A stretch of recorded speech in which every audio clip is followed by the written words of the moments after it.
आप सबको ठाकुर जी ने बुलाया है। सबको भगवत भाव से हमारे राम आपके हृदय में बैठे राम को प्रणाम करते हैं और दूसरे दिन की आप सबको जय सिया राम। बड़ा ही मंगलमय सौभाग्य है कि हम लोग भोलेनाथ के चरित्रों को सुनने के लिए इकट्ठे हुए हैं।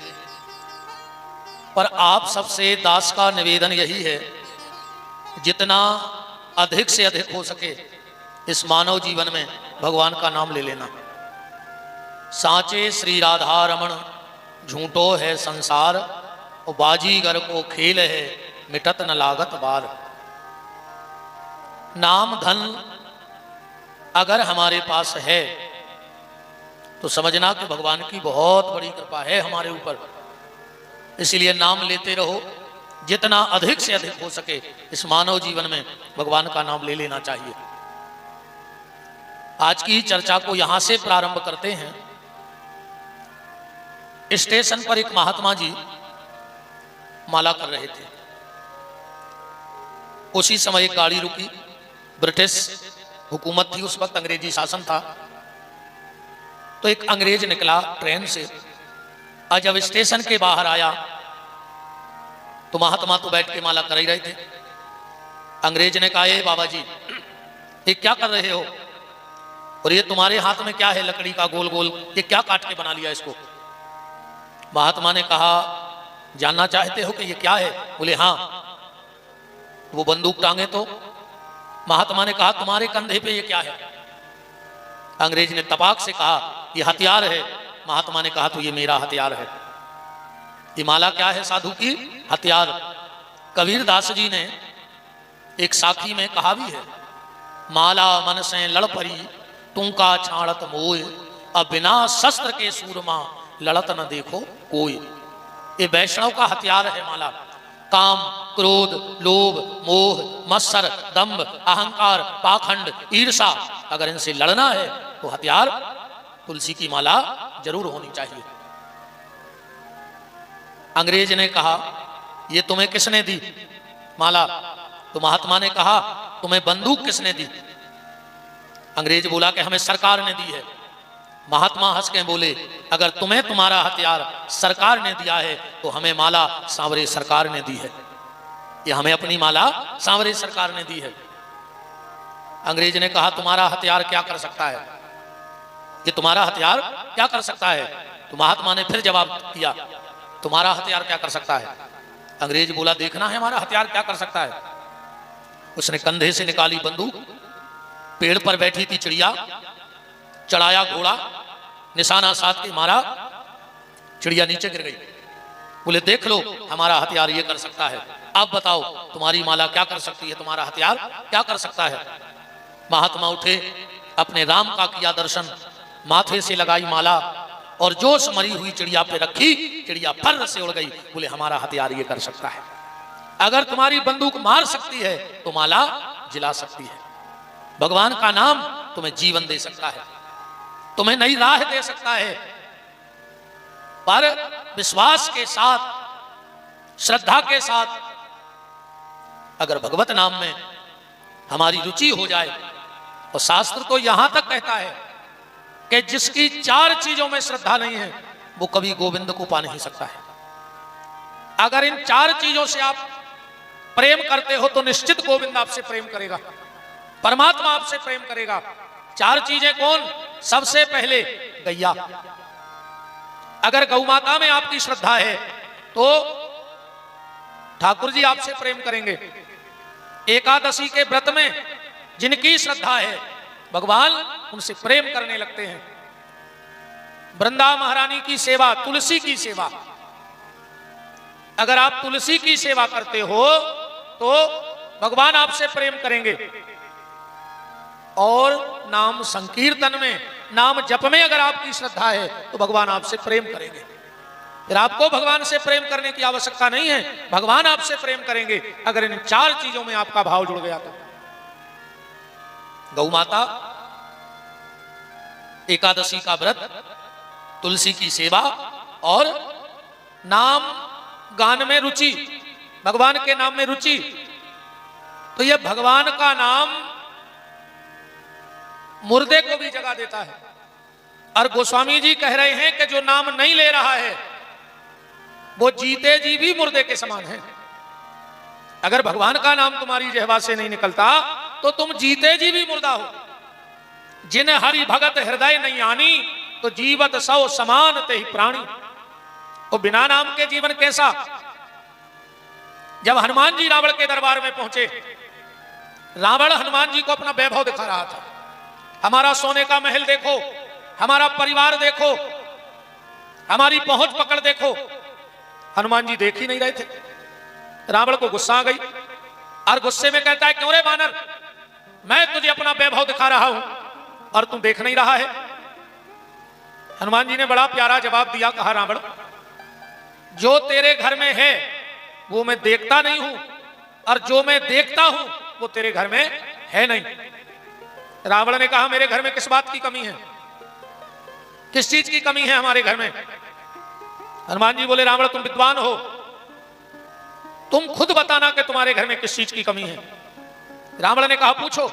हनुमान जी ने कहा, रावण एक बात बताओ, किसी नारी के लिए करोड़ों रुपए का जेवर पहना दो और उसे कपड़ा ना पहनाओ तो क्या कोई समझदार व्यक्ति उस तरफ देखना पसंद करेगा। रावण कहता है, नहीं करेगा। हनुमान जी बोले, तो तेरी हालत भी ऐसी हो गई है रावण। बसन हीन नहीं सोह सुरारी और सब भूषण भूषित बर नारी, ऐसा सुंदरकांड में लिखा है। तो बिना भगवत नाम के, बिना भगवान के नाम के सब व्यर्थ है। इसलिए नाम जपते रहो, नाम लेते रहो, जैसे बने वैसे लेते रहो। हम लोग कल पहला श्लोक से महापुराण का सुने थे कि हे सूत महाप्राज्ञा सर्व सिद्धांत विता प्रभु आख्या ही में कथा सारम पुराणानाम विंशता। सूत जी महाराज से शौनक ऋषि कह रहे हैं कि अब आप हमें कथा का सार बताओ। दुनिया की बातें छोड़ दो, आप तो हमें अब सार बताओ। सूत जी महाराज शिव महापुराण की कथा का उल्लेख कर रहे हैं। और कल हमने आपको बताया था, अश्वमेधम कृतम, चाहे अश्वमेघ यज्ञ कर लो और चाहे जीवन में एक बार घर में शिव महापुराण की कथा सुन लो। शौनक ऋषि बोले कि आपने तो बड़ा महत्व बता दिया शिव महापुराण का, क्योंकि कलयुग में अश्वमेघ यज्ञ करना संभव नहीं है। हमने कल भी कहा था 12 ज्योतिर्लिंग, सप्तपुरी, गंगा, गया, सारे तीर्थ में जाकर के तपस्या कर लो और शिव महापुराण की कथा कर लो।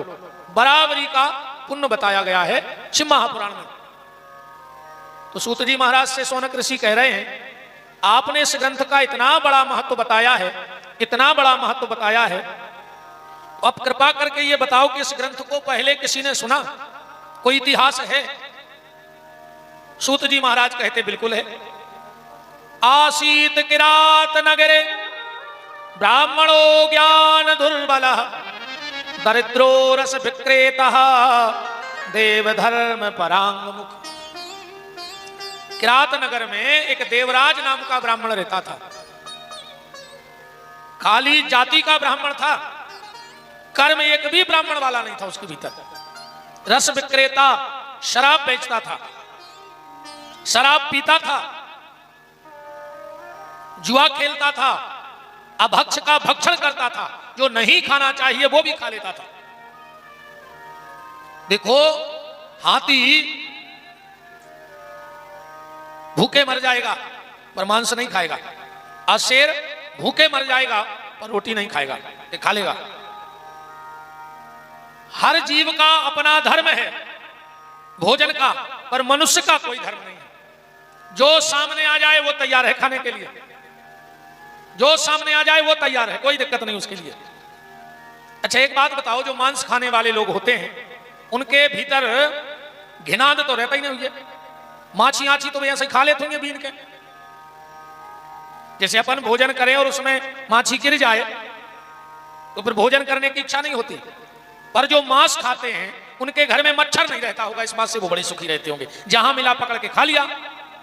उनको काय का घिनापन, जब मुर्गा खा गए, बकरा खा गए, सुंगरा खा गए तो माछी उनके लाने कौन बड़ी बात है बताओ। भगवान ने इंसान बनाया है तो रोटी खा लो, किसी योनि में लगी थाली नहीं मिलेगी तुम्हारे लिए। अगली बार जाओ तो भगवान से कहना कि ठाकुर जी हमें इंसान मत बनाओ। क्यों? बोले हमें लगी थाली अच्छी नहीं लगती, हमें कुत्ता बनाओ, हमें मांस खाना अच्छा लगता है। अभी इंसान बने हो तो रोटी खा लो, फिर तो मांस खाना ही खाना है अगली योनियों में। रोटी किसी योनि को नहीं मिलेगी। हाथी कितना बड़ा है पर उसके लिए कोई थाली लगा के रखता है? तो देवराज नाम का जो ब्राह्मण था, नाम का ब्राह्मण था, जाति का ब्राह्मण था, पर कर्म से बिल्कुल पतित हो गया था। एक भावती नाम की एक वेश्या के चक्कर में पड़ गया। उस वेश्या ने धीरे धीरे करके और पूरे धन का हरण कर लिया देवराज नाम के ब्राह्मण का। और इतना आसक्त हो गया उस वेश्या में ये ब्राह्मण, किसने अपने माता पिता और पत्नी की तक हत्या कर दी। मां को मार डाला, पिताजी को मार डाला, पत्नी को भी मार डाला। अब तो जब तक धन रहा तो वेश्या ने साथ दिया, क्योंकि गोस्वामी तुलसीदास जी ने अपनी ग्रंथावली में लिखा है कि पर धन पर मन हरण में, दूसरे का धन और दूसरे का मन हरने में ऐसी महिलाएं बड़ी चतुर होती हैं। पर धन पर मन हरण में गणिका बड़ी प्रवीण, और तुलसी चतुर वो जानियो जो राम भजन में लीन। जब पूरा धन देवराज नाम के ब्राह्मण का इस वेश्या ने हरण कर लिया तो एक दिन इसको घर से निकाल दिया। अब ना तो मां बची, ना पिता बचा, ना पत्नी बची, ना परिवार बचा और ना संपत्ति बची। देखो जीवन में कष्ट 5 जगह से आता है। मानव जीवन में कष्ट कहां से आता है? 5 जगह से। पहला संसार से, दूसरा शरीर से, तीसरा संपत्ति से, चौथा संबंधियों से और 5वां संतान से। सिर्फ 5 जगह से हमें कष्ट मिलेगा जीवन में। संसार, संपत्ति, संबंधी, स्वस्थ और संतान। और उनमें जो सबसे बड़ा कष्ट है वो है औलाद की तरफ से जो कष्ट आवे माता पिता के जीवन में। औलाद के कष्ट में फौलाद जैसा व्यक्ति भी टूट जाया करता है। कितना ही फौलादी क्यों ना हो, पर जब औलाद तकलीफ देती है, जब औलाद कष्ट देती है, तो फौलाद जैसे हृदय वाला भी टूट जाया करता है। चारों तरफ से टूट गया देवराज नाम का ब्राह्मण। प्रयाग पहुंच गया, वेशभूषा बड़ा प्यारा बनाया इसने। और एक मंदिर में गया तो सबने सोचा पंडित जी हैं। अब मंदिर वालों को क्या पता कि पंडित जी का पिछला जीवन क्या रहा है। मंदिर में पड़े रहते, बूढ़े हो गए थे, 2-4 रोटी खाने को मिल जाती। कुछ दिन बाद मंदिर में शिव महापुराण की कथा बैठी। सूत जी महाराज कह रहे हैं कि शिव महापुराण की कथा बैठी और उसी समय इसको बुखार आ गया, ज्वर। अब कोई सेवा करने वाला तो था नहीं, थोड़ा बहुत कुछ पा लेता फलल, मंदिर में ही पड़ा रहता।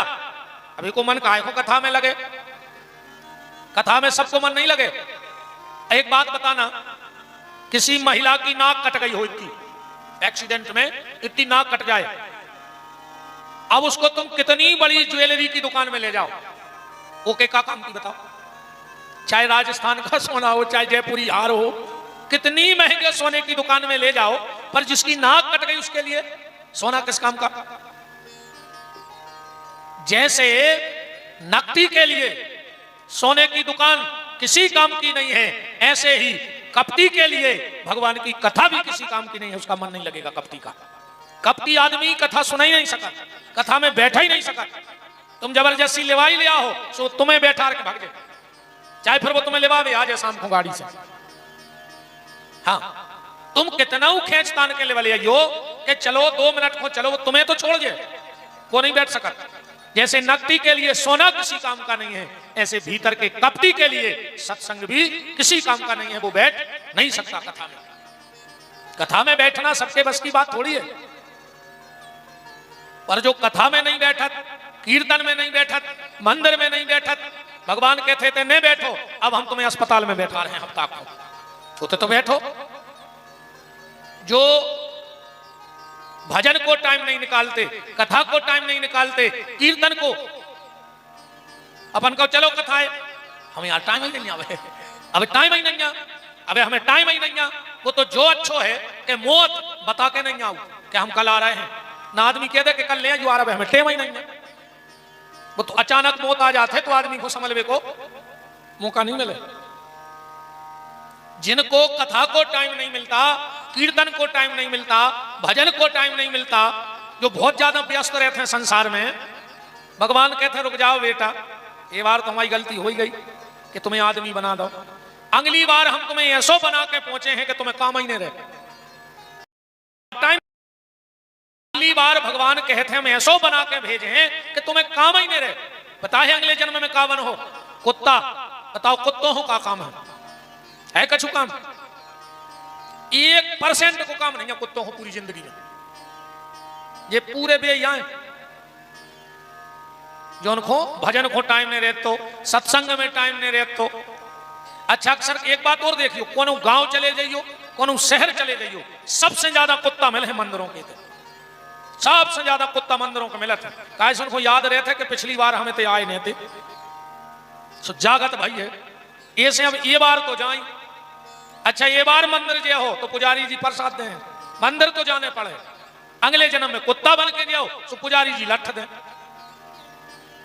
इसलिए कुत्ता बन के अगली बार मंदिर ना जाना पड़े, इसलिए अभी थोड़ा बहुत टाइम भगवान के भजन को निकाल लिया करो। एक घड़ी आधी घड़ी यादव में पुनियाद, तुलसी चर्चा राम की हरे कोट अपराध। और फिर भैया एक बात और समझ लो, अब दुनिया के जितने काम हैं भी तुम्हारे जावे के बाद हो जाए, गारंटी कहाई। तुम आधो मकान बना के मर जाओ, बाल बच्चे पूरा करवा लें, एक जने खड़े हो जा को की नजर में को वाव हो अभी तक कि वे मकान बना रहे थे और खत्म हो गए, फिर उनके बच्चों ने वो मकान छोड़ दिया कि जब पिताजी बनवा रहे थे पूरा नहीं बनो तो छोड़ दे। छोड़ो को नहीं आज तक। पैसा दे के मर जाओ, घर के ले लें, पैसा लेके मर जाओ, घर के चुका दें जैसे बने, शादी संबंध तय करके मर जाओ,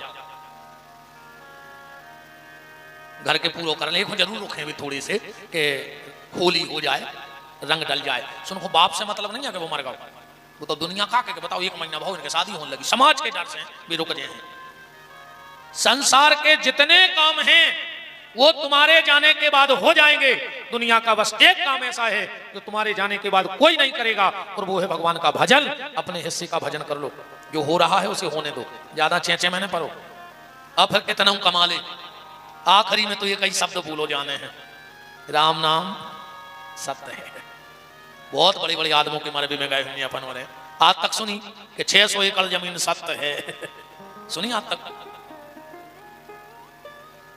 14 बंगला बन गए वे सत्य हैं, 2 करोड़ बैंक में धर गए वे सत्य हैं, 500 कारें ले लेंगे वे सत्य हैं, कितना कमा लो, आखिरी में शब्द तो एक ही बोलो जो है राम नाम सत्य है।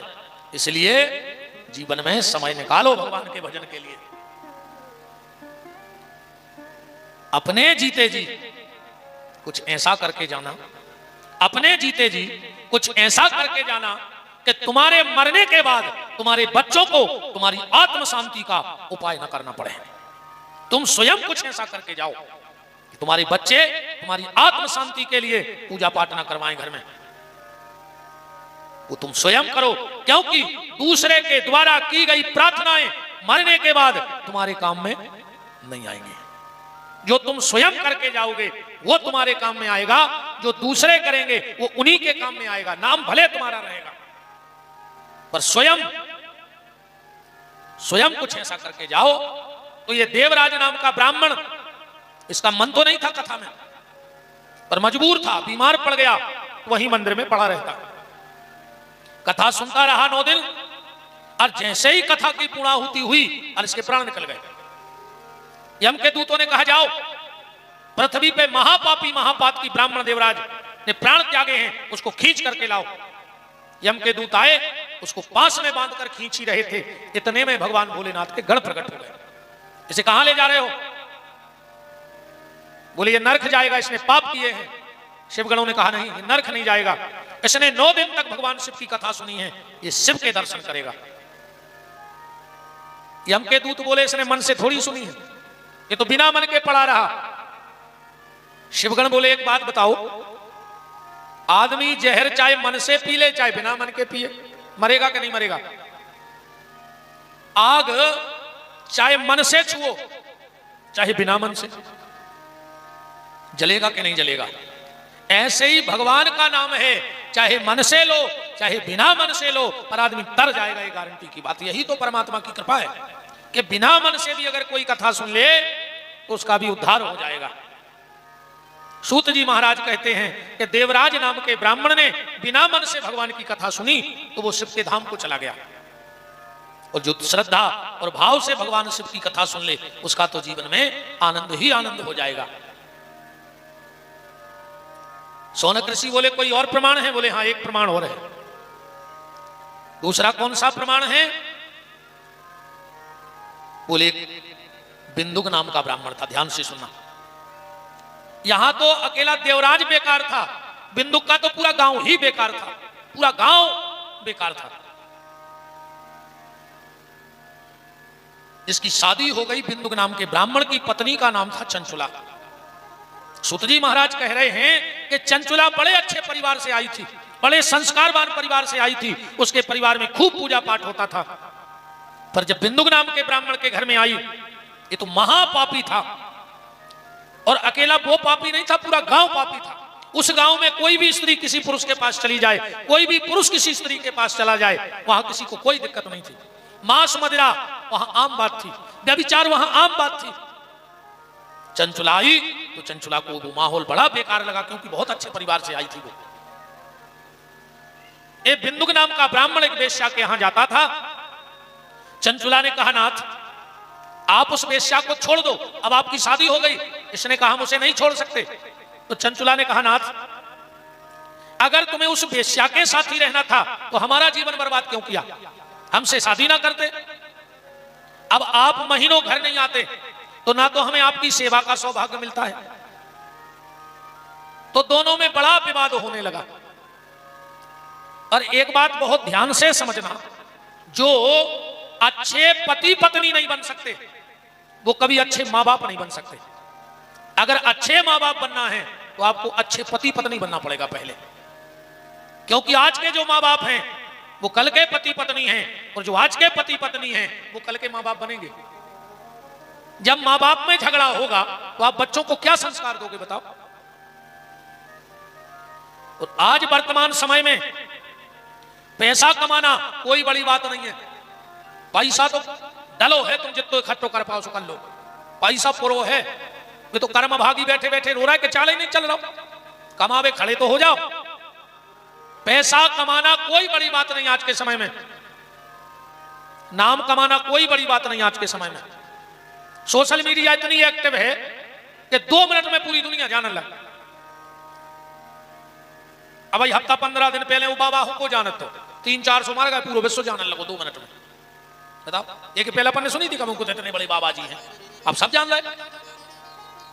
नाम कमाना कोई बड़ी बात नहीं, पैसा कमाना कोई बड़ी बात नहीं। सबसे बड़ी बात आज के समय में है, अगर आप अपनी संतान को संस्कारवान बना सकते हो तो समझना आप दुनिया के सबसे धनी आदमी हो। और अगर संतान बिगड़ गई, तुम कितना महल बना लो, 2 पत्तों में सब बाहर हो जाए। और अगर जाय आदत पड़ गई तो आदत रात तुम ही बाहर हो जाओ। तुम 2 गिलास एक्स्ट्रा फंस के आ गए, इतने लठ दे है तुम में के तो कुआ में कूद के मर जाओ ना, जहर खा लो। ज्यादा संपत्ति के पीछे न पड़ो।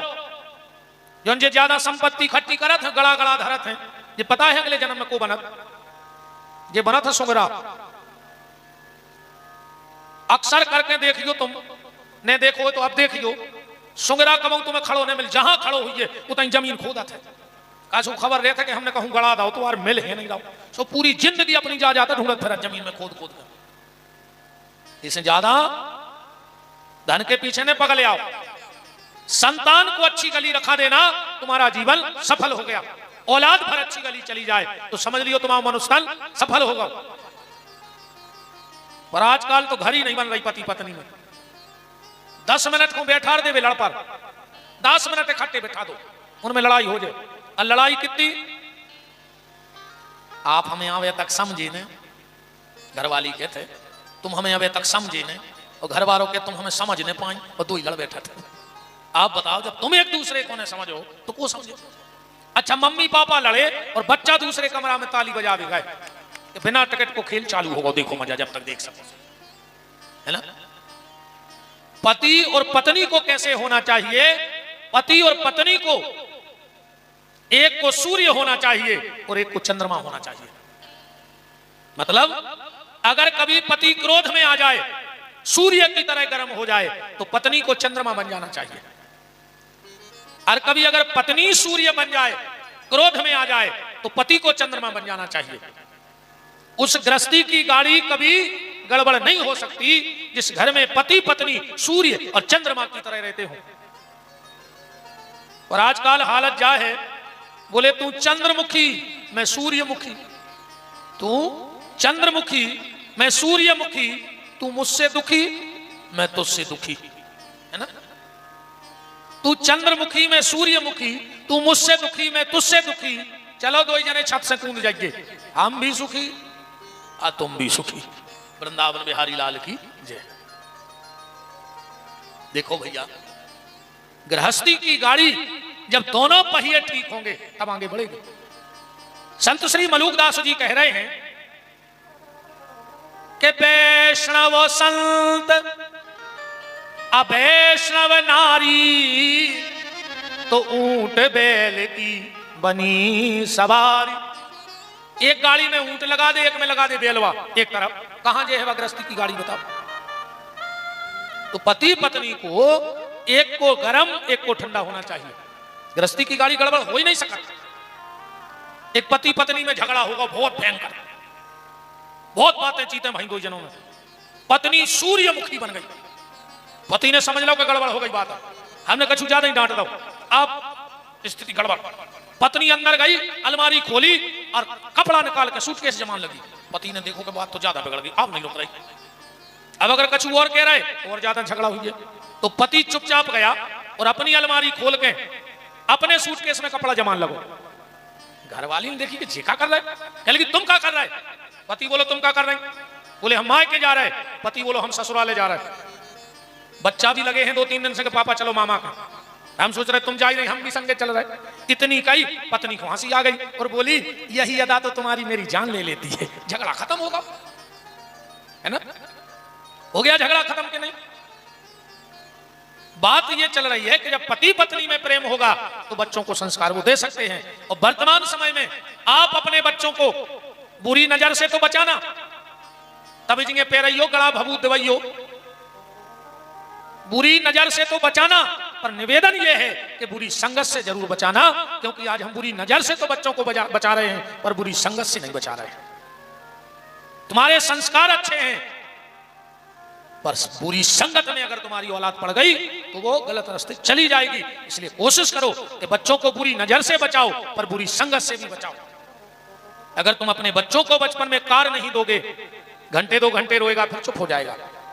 अगर बचपन में कार लाके नहीं दे रहे हो तो घंटे 2 घंटे रोएगा, और अगर संस्कार नहीं दे रहे हो तो जीवन भर रोएगा। इसलिए अपने बच्चों को कार दे, खरीदना चाहे ना खरीदना, संपत्ति इकट्ठी करना चाहे ना करना, और उसको संस्कार और शिक्षा बहुत प्यारी दे देना। चंचुला और बिंदुक में बड़ा विवाद हुआ, खूब समझाया चंचुला ने कि आपसे निवेदन है कि आप उस वेश्या के यहां जाना छोड़ दो। उसने कहा नहीं छोड़ सकते। एक दिन की बात, धीरे धीरे चंचुला भी उसी गांव में उसी कुसंग में पड़ गई, वो भी पर पुरुष का साथ करने लगी। एक दिन की बात, बिंदुक घर में आया, वो चंचुला को किसी पर पुरुष के साथ देखा, डंडा उठाकर जानवरों की तरह पीटा, बहुत मारा उसने, और कहा कि तुम पर पुरुष के पास थी। तो चंचुला ने कहा आप भी तो परनारी के पास जाते हो, मैं आपको वचन देती हूं आप उस वेश्या का साथ छोड़ दो, हम भी पर पुरुष के पास जाना छोड़ देंगे। पर ये बिंदुक तो इतना गिर गया था, इसने कहा देखो तुम पर पुरुष के पास जाती हो, मुझे कोई दिक्कत नहीं है, खूब जाओ, पर उनसे कुछ पैसा ले लिया करो जिससे अपने घर का खर्च चलता रहे। बिल्कुल पतित हो गया ये ब्राह्मण। सूत जी महाराज कहते हैं काल चक्र चला और चलते चलते कालेन निधनम, बिंदुक नाम का ब्राह्मण मर गया। चंचला भी बुढ़ापे की तरफ, वृद्ध अवस्था की तरफ पहुंच गई। एक दिन की बात, गांव में से कुछ महात्मा निकले जिसके पुराने संस्कार जागृत हो गए। महात्माओं के पीछे चलते चलते चलते चलते गोकर्ण क्षेत्र में चंचला पहुंच गई। साधुओं ने एक मंदिर में डेरा डाला। वहां पर उसी दिन से महापुराण की कथा बैठी थी। चंचला वहीं कथा सुनने बैठ गई। पंडित जी कह रहे थे कथा में कि जो नारी पति के रहते हुए पर पुरुष का साथ करती है वो कभी स्वर्ग का दर्शन नहीं कर पाती है। और यहां तो जो लिखा है वो हम बोल भी नहीं सकते। आप कभी इस महापुराण में बिंदुक और चंचला की कथा पढ़ोगे तो रोंगटे खड़े हो जाएंगे। पर व्यास गद्दी की मर्यादा है कि उतना हम बोल ही नहीं सकते, जैसे शब्द इसमें लिखे हैं। वो नारी अनंत जन्मों तक नरक में वास करती है, और जो पुरुष अपनी पत्नी को धोखा देता है वो भी अनंत समय तक नरक में निवास करता है। पंडित जी पतिव्रता नारी का चरित्र सुना रहे थे और बता रहे थे कि जो पति को धोखा देती है उसको कौन कौन सी यातनाएं नरक में भोगनी पड़ती हैं। चंचला तो बैठी बैठी कप गई। उसे लगा कि ये पूरी कथा सिर्फ मेरे लिए कही जा रही है, क्योंकि ये सब गलतियां मैंने जीवन में की हैं। ये सब गलतियां मैंने की हैं, ये सब मेरे लिए हो रहा है। कथा हो गई। सब महात्मा तो अपने भोजन प्रसादी में लग गए। जैसे ही पंडित जी मंच से उतरे, चंचला तो आके चरणों में गिर पड़ी और कहा महाराज आज आपने जो कथा बताई, देखो एक बात कह दे, बुरा नहीं मानना, लग भी जा सो हमें ज्यादा दिक्कत भी नहीं हुई, हमें टेंशन नहीं रहती है। खराब लग जाए कल से यहां होने से ज्यादा का कर भाई बैठो ही ना, कल से बिल्कुल नहीं बैठी हो। अर्जुन ने, भगवान कृष्ण ने अकेले अर्जुन को गीता सुनाई थी। भीड़ तो हती होते, एक जनों सुनाता रहे बहुत है। नारी के लिए सबसे बड़ा धर्म है पति सेवा, और पुत्र के लिए सबसे बड़ा धर्म है माता पिता की सेवा। आज को ऐसा होगा है कि मन धरो है कर गया और पूज रही है बार गया। बताओ गलत तो नहीं है? पूरे घर को धागा लपेट दो, ले जाके बार गया अमास के दिन का हो जाए उसे। अगर धागा ही लपेटे से विमान उतर रहा हो तो कसन लपेट दे, मोटी सी रस्सी ले जाए, तुम्हें और जल्दी आ जाए। बताओ मन धरो कर गया, पूज रही बार गया। घर की सास प्यासों मर रही, 4 बजे दुर्गा ढार में जा रही, का निकल है उसे मतलब बोलो। अगर घर में बूढ़ी सास बैठी है और अगर वो प्यासी है तो तुम्हारा मंदिर जाने का कोई मतलब नहीं है। कछु कछु माताएं तो अपने बुंदेलखंड में जा भी कहते हैं कई जिज्जी ये बार तो बासी दुर्गा ढान में बासी, मन भगवान सो ही बासी हो जाए। अच्छो करो कि तुम 1 लोटा पानी डाले आई ना, कहो भी सड़ जाती 2-3 दिन में। जब बासी हो सकत तो सड़ भी सकत, नहीं सड़ सकत। बासी दुर्गा ढान में गाय काका तमाशी चली यार। घर वालों घूमो फिर रहा, सुहागलों में चली गई। सुहागला के घोड़े का पराए, वो रोटी ढूंढ रहा हो कि 2 ही रोटी मिल जाती तो खा के पानी पी लेते। अच्छो ते खा के और शाम को मुट्ठी में चना लेके घरे आ गए कि जे तुम खा ले। वो का घोड़ा आया है, घर वालों का घोड़ा आया है। बताओ हमें दिक्कत नहीं है, खूब सुहागले करो, पर तना सुहागला को ध्यान रखियो। जो ना सुहागले हुए सो सुहागला को रोटी खुआ दियो पहले, बस कि आओ सुहागला तुम रोटी खा लो, कहियो काय कहियो हमारी सुहागले हैं। गोस्वामी तुलसीदास जी ने कहा है कि एक ही धर्म एक व्रत नेमा, ओ काय वचन मन पति पद प्रेम। माताओं को एक ही धर्म, एक ही नियम है कि वो पति परायणा रहे, पति के चरणों में उसकी प्रीति रहे।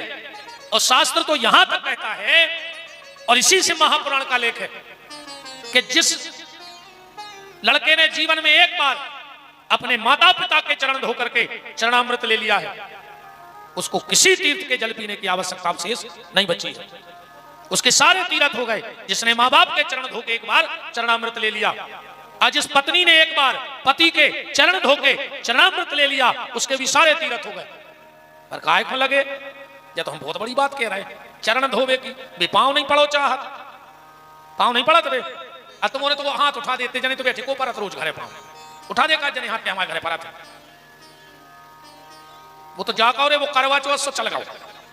सो साल में एक दिन अपन को भी लगत के घरे अपनी बेलू है, सुबह पांव पड़ ले साल में एक बार। वो दिन भी पता है कैसे पांव पड़त, कहीं आप अंदर आ रहा है, कहीं कहा कहीं हमें पांव पड़ने, वे भी अकेले में पढ़े, सबके सामने घर वाले के पांव नहीं पड़ सका। चंचुला ने हाथ जोड़ के कहा, पंडित जी आपने जो भी बताया वो सब मेरे ऊपर उतर गया, इसलिए आपसे प्रार्थना है। कौन सी प्रार्थना है? आपसे हमारी ये प्रार्थना है कि हमें कोई उपाय बता दीजिए जिससे हमें इस चीज से मुक्ति मिल जाए। अच्छा एक बात ध्यान से सुनना, लगभग ये मंत्र यहां जितने लोग बैठे सबको आता है। तुम्हें वो माता च पिता, तुम्हें वो बंधु च सखा, तुम्हें वो विद्या द्रविणम, तुम्हें वो सर्वम मम देव देव। पर आप में से कोई ये बता सकता है कि ये मंत्र कहां का है, कौन से पुराण का है, किस अध्याय का है, या कौन से वेद में लिखा है? आता लगभग सबको है। ईमानदारी बताओ, किसी को पता है कि रामायण को आए, जो कि महाभारत को आए, कि भागवत को आए? किसी को पता नहीं है। आता सबको है। ये मंत्र श्री शिव महापुराण के महात्म के अध्याय नंबर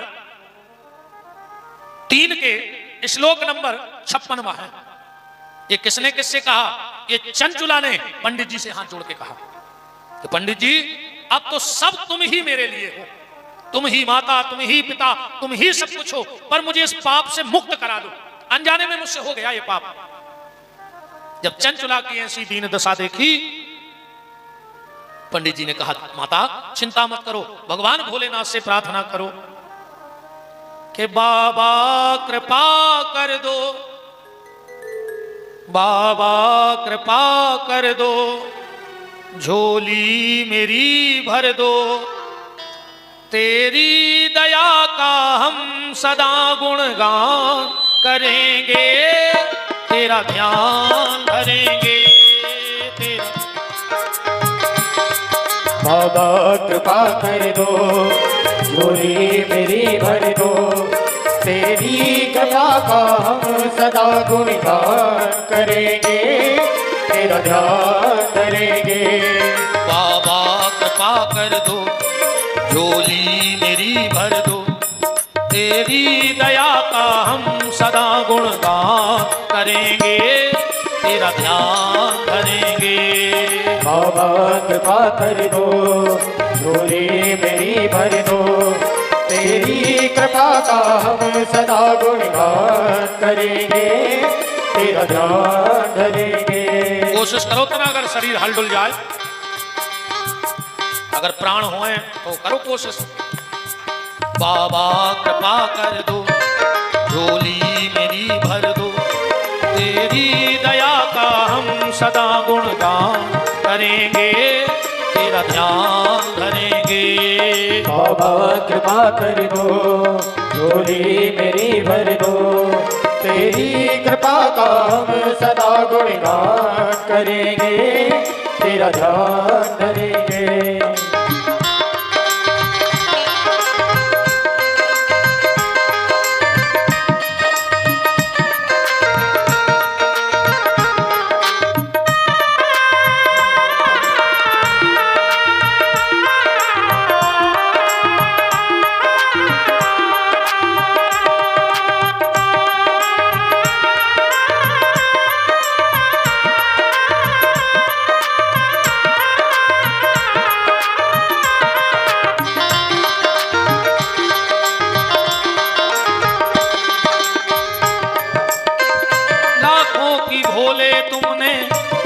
विपदा है टारी, फिर भी भोले मेरी झोली है खाली।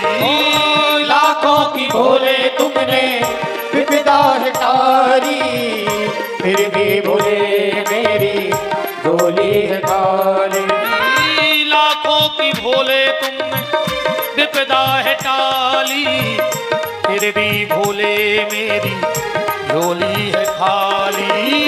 लाखों की भोले तुमने विपदा है टारी, फिर भी भोले मेरी झोली है खाली। तेरी दया का हम सदा गुणगान करेंगे, तेरा ध्यान धरेंगे। बाबा कृपा कर दो, झोली मेरी भर दो, तेरी कृपा का हम सदा गुणगान करेंगे, तेरा ध्यान धरेंगे। तेरा ध्यान धरेंगे, तेरा ध्यान धरेंगे, तेरा ध्यान धरेंगे, तेरा ध्यान धरेंगे, तेरा ध्यान धरेंगे, तेरा ध्यान धरेंगे। बोलो काशी विश्वनाथ की। जय हो। अस्समेघ शतम कृत्वा गंगा स्नात्वा सताम समः न शुद्धिर जायते। पंडित जी कह रहे हैं माता, तुमने जो पाप किया है, जो पति को धोखा दिया है, वो तुम्हारा पाप किसी भी प्रयत्न से दूर होने वाला नहीं है। पर हां, अगर तुम पूर्ण भाव से बैठ करके शिव महापुराण की कथा सुन लो तो इस पाप से तुम्हें मुक्ति मिल जाएगी। चंचुला रोने लगी। पंडित जी बोले, माता जी रो रही हो? चंचुला बोली कि पंडित जी, कथा तो हम सुन लेंगे, पर हमारे पास देने के लिए कुछ नहीं है। मेरे पास एक भी रुपया नहीं है दक्षिणा देने के लिए। धन रे पंडित जी, न आजकल तो भैया ये कई काम लगो है कि राम राम जपना। हाँ कह दो, तुम्हारे तो बिल्कुल आगे के कैसे, हमें तो जो मुंह में आ है वह हम कह ही दे हैं। तुम्हारों की जो आ है हम कहते हैं बिल्कुल गारंटी कहा, कोई सकोच न कहा, सो तुम हमारी कह दो। राम राम जपना, वो पराया माल अपना। पर धन्य पंडित जी के लाने बोले, माता चिंता मत करो, अगर तुम्हारे मन में शिव महापुराण के प्रति श्रद्धा है तो हम तुम्हें शिव महापुराण की कथा सुनाएंगे। रही बात दक्षिणा की, तो आखिरी दिन तुम हमें एक बेलपत्र दक्षिणा में दे देना, बस वो हमारी दक्षिणा होगी। जब पूरी कथा हो जाए तो एक बेलपत्र हमारे हाथ पे रख के कह देना कि ये तुम्हारी 9 दिन की दक्षिणा। और इसी ग्रंथ में लिखा है कि भगवान शंकर की पिंडी पर 1100 बेलपत्र चढ़ा दो, और शिव महापुराण की कथा में पोथी पर एक बेलपत्र चढ़ा दो तो 1100 बेलपत्र चढ़ाने का फल व्यक्ति को प्राप्त होता है। इसीलिए तो कहते हैं जब भी कभी भागवत की कथा में जाओ तो तुलसी का पत्ता लेके जाओ, पर अगर शिव महापुराण की कथा में जाओ तो एक बेलपत्र लेके जरूर जाओ, और ग्रंथ तक बेलपत्र जरूर पहुंच जाए। एक बेलपत्र चढ़ा दो, और चाहे 1100 बेलपत्र भोलेनाथ को चढ़ा दो, एक सा फल कहा गया है। अब तो चंचुला कथा के लिए बैठ गई। पंडित जी ने बड़े भाव के साथ, बड़ी श्रद्धा के साथ चंचुला को कथा श्रवण कराई। श्री सूत जी महाराज कहते हैं कि जैसे ही 9 दिन की कथा हुई और चंचुला ने एक बेलपत्र ब्राह्मण पंडित जी को दान दिया, और पंडित जी आगे बड़े ही हैं। नीलग्रीवम पंचवक्त्रम त्र्यंबकम चंद्रशेखरम वामांगे बिभ्रति गौरी विद्युत पुंज समप्रभा। भगवान शंकर और पार्वती दोनों प्रकट हो गए चंचुला को लेने के लिए, और पार्वती ने कहा, हे सखी चंचुला। चंचुला तो चरणों में गिर पड़ी, मां तुमने हमें सखी कहा। पार्वती कहती हैं, चंचुले, जो भी नारी श्रद्धा भाव और पूर्ण विश्वास के साथ शिव महापुराण की कथा सुन लेती है वो हमारी सखी बन जाती है, उसको हम अपनी सखियों में शामिल कर लेते हैं। तूने भाव और श्रद्धा के साथ शिव महापुराण की कथा को सुना, इसलिए अब तू मेरी सखी है और मेरे साथ कैलाश में वास करेगी। अब तो पार्वती ले गई। एक दिन पार्वती और चंचुला बैठी थी। चंचुला ने कहा, मां आपने हमको सखी कहा है तो आपसे एक बात पूछ लें। पार्वती ने कहा, पूछो। बोले, मां आप तो सब जानती हो, बस इतना बता दो कि इस वक्त मेरा पति कहां है। भले दुष्ट था, पापी था, कैसा भी था, पर था तो मेरा पति। और इस बात से एक बात समझना, मति और श्रीमती, बात को पकड़ना कथा में से, मति और श्रीमती। अगर पति की मति अगर गड़बड़ भी हो जाए पर श्रीमती की मति ठीक बनी रहे, पति की मति गड़बड़ हो जाए, गलत रास्ता पे चली जाए, अगर श्रीमती की मति ठीक है तो एक दिन श्रीमान जी की मति अपने आप लौट जाए। हाँ, उदाहरण देखो आप, रावण की मति गड़बड़ हो गई पर रावण की श्रीमती मंदोदरी भगवान के चरणों में जुड़ी रही, एक दिन गति बन गई रावण की। हिरण्याकश्यपु की मति खराब हो गई पर वो की श्रीमती कयाधु भगवान को भजन करत रही। तो अगर पति की मति खराब हो जाए तो लौट आए रास्ता पे, बस श्रीमती भगवान को न छोड़े, अपनो विश्वास पक्को रखे। और श्रीमान कितने अच्छे हों, कहूं श्रीमती की मति खराब हो गई तो श्रीमान को फांसी लगाने पर कुछ नहीं कर सके, श्रीमान मां रहेंगे अकेले। आत्मदेव धुंधकारी की कथा भागवत में सुनी। आत्मदेव बहुत अच्छे पंडित जी हते पर श्रीमती ने पूजा ने पाठ ने धर्म ने कर्म ने भगवान मरने पर आत्मदेव को बीच में। आज श्रीमान श्रीमती एक बात और बताएं, शादी में जब कार्ड छपत हैं तो लड़का के आगे काले खो जाते चिरंजीव ची, अकेलो चील, पूरा चिरंजीव नहीं लिखो रहे ची, और बिटिया के आगे 100 कांक्षणी वो अकेलो 100 लिखो रहे थे और जीरो धरो रहे, मतलब घर के पहले ही लिख दे तेरे बहू आ रही है बस 100 के है, सुबह हो गई 100 कांक्षणी और तुम बोले तुम ची भरने करियो। ऐसे जे सब चिरंजीव आए ये बस 100 के वे घर वाली अपने को ची नहीं करना है तो सब ठीक ठाक है, समझ गए। जितने भी चिरंजीव बैठे हो ची भरने करियो, गृहस्थी की गाड़ी अच्छी चलत रहे। अब श्रीमती बहुत ध्यान से सुन लेना, 2 गलतियां घर की आज से सुधार देना। जिस व्यक्ति के मिटने का समय आता है भगवान के घर से, 3 साल में वो परिवार मिट गए है, गारंटी कहा ही तुम ये 5 काम अपने घर करने लगी, अगर हमारी बात पर विश्वास नहीं हुए तो जो हम मना कर रहे वे तुम 5 काम चालू कर दियो घर में, तुम 3 साल में बर्बाद हो जाओ। पहला काम, बिस्तर पे बैठ के भोजन नहीं करना, कभी सोने वाले बिस्तर पे बैठ के कभी भोजन नहीं करना चाहिए। उस परिवार पे भयंकर विपत्ति आती है जो संभलाए नहीं संभलती। सोने वाले बिस्तर पे ना बच्चों को भोजन देना ना परिवार वाले भोजन करना, क्योंकि बिस्तर पे भोजन करता है ब्रह्म हत्या वाला। जब किसी को ब्रह्म हत्या लगती है, गौ हत्या लगती है, तो शास्त्र का मत है कि एक जाति विशेष के लोग होते हैं, वो भोजन खाने आते हैं, नया पलंग बनता है, नया बिस्तर बिछता है, उसी पे नए बर्तनों में उसे परोसा जाएगा, वो खाएगा और पूरा बिस्तर उठा के अपने घर ले जाएगा। पहली गलती ये सुधार लेना, आज के बाद कोई भी बिल्कुल कान पकड़ के जाना कि हम बिस्तर में बैठ के भोजन नहीं करेंगे जिस बिस्तर में हम सोते हैं। अब घेरी फिर रही हो तुम्हारी को, हमें ज्यादा टेंशन नहीं है, अपना तो समझावे को काम है। अब जब तुम्हारी घेरी फिर रही हो जो से लिखा के आए हो जो, तो हम क्या कर लें बता। दूसरा माताओं आप ध्यान रखना एक बात का, कभी भी घर में तुलसी के नीचे बुझा हुआ दिया नहीं रखना चाहिए। दिन में सूर्य का प्रकाश कभी भी तुलसी में से बुझे हुए दिए पे ना पड़ जाए। सबसे पहले उठ के माताओं को तुलसी के नीचे से वो दिया उठा लेना चाहिए। उस घर की रिद्धि सिद्धि धीरे धीरे खत्म होने लगती है, उस घर में कलह होने लगता है।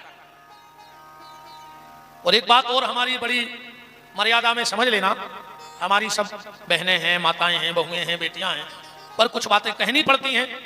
हम बिल्कुल अपनी आंख बंद करके कान पकड़ के कह रहे हैं, माताएं घर में एक गलती कभी ना करें।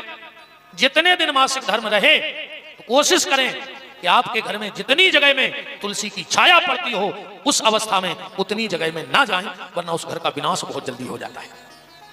मासिक धर्म के समय माताओं को उतनी जगह में नहीं जाना चाहिए जहां तुलसी की छाया पड़ती है।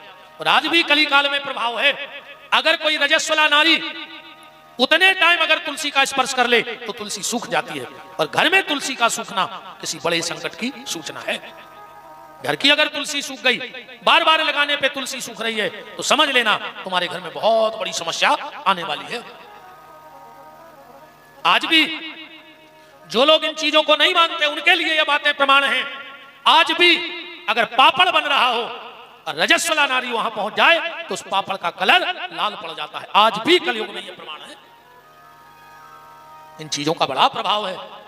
और हमारी बातें ना मानो तो हमको आपसे दो चार बातें कर रहे, बता दो। एक व्यक्ति ऐसा बता दो दुनिया में ढूंढ के लाना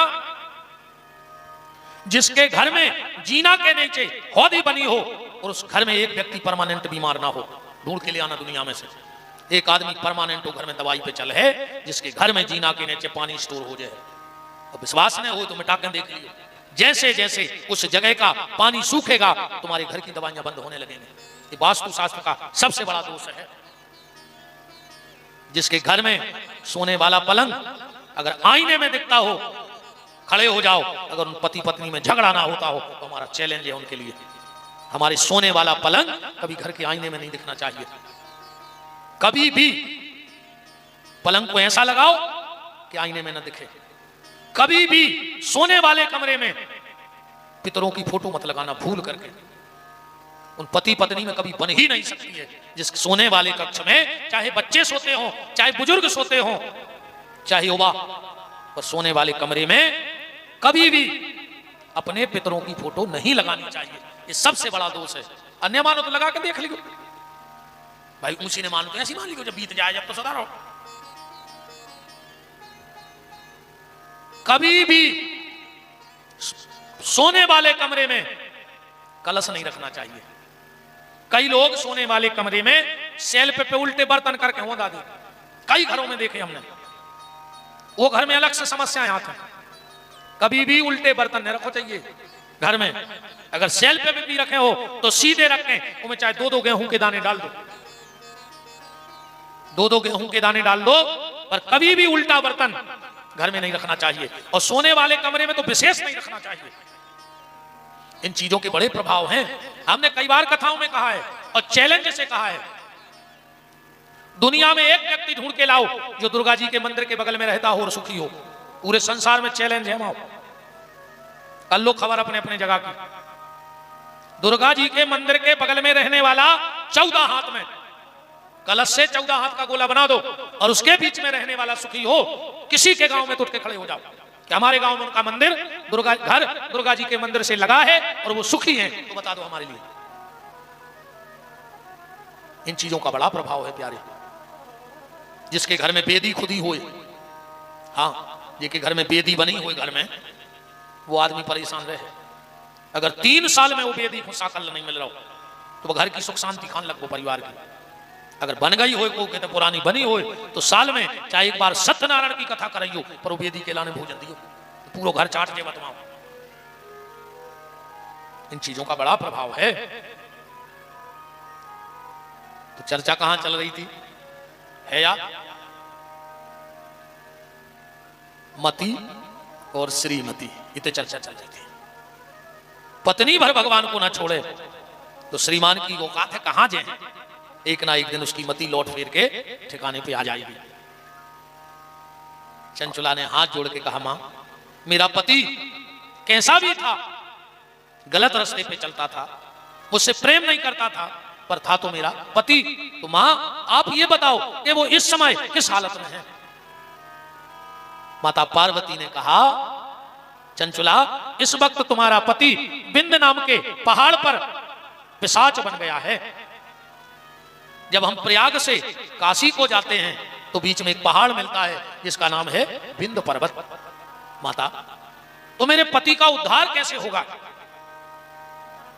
पार्वती ने कहा, चंचुला, शिव महापुराण की कथा सुना दो। बोले, मां आप ही व्यवस्था करो पर मेरे पति की मुक्ति हो जाए। सूत जी कहते, हे सोनक ऋषियों, पार्वती ने एक गण प्रकट किया जिसका नाम था तुम्बुरु। कहा, तुम्बुरु, तुम बिंद नाम के पहाड़ पर जाओ, इस चंचुला को यजमान बना लेना और इसके पति को बांध करके कथा सुनाना। वैसे तो सुनेगा नहीं। जाकर के बिंदु नाम के उस महापापी ब्राह्मण जो राक्षस बन गया था, एक खंबे से बांधा और कथा सुनाई। और जैसे ही शिव महापुराण की कथा हुई तो वो भयंकर पिशाच योनि से मुक्त हो गया।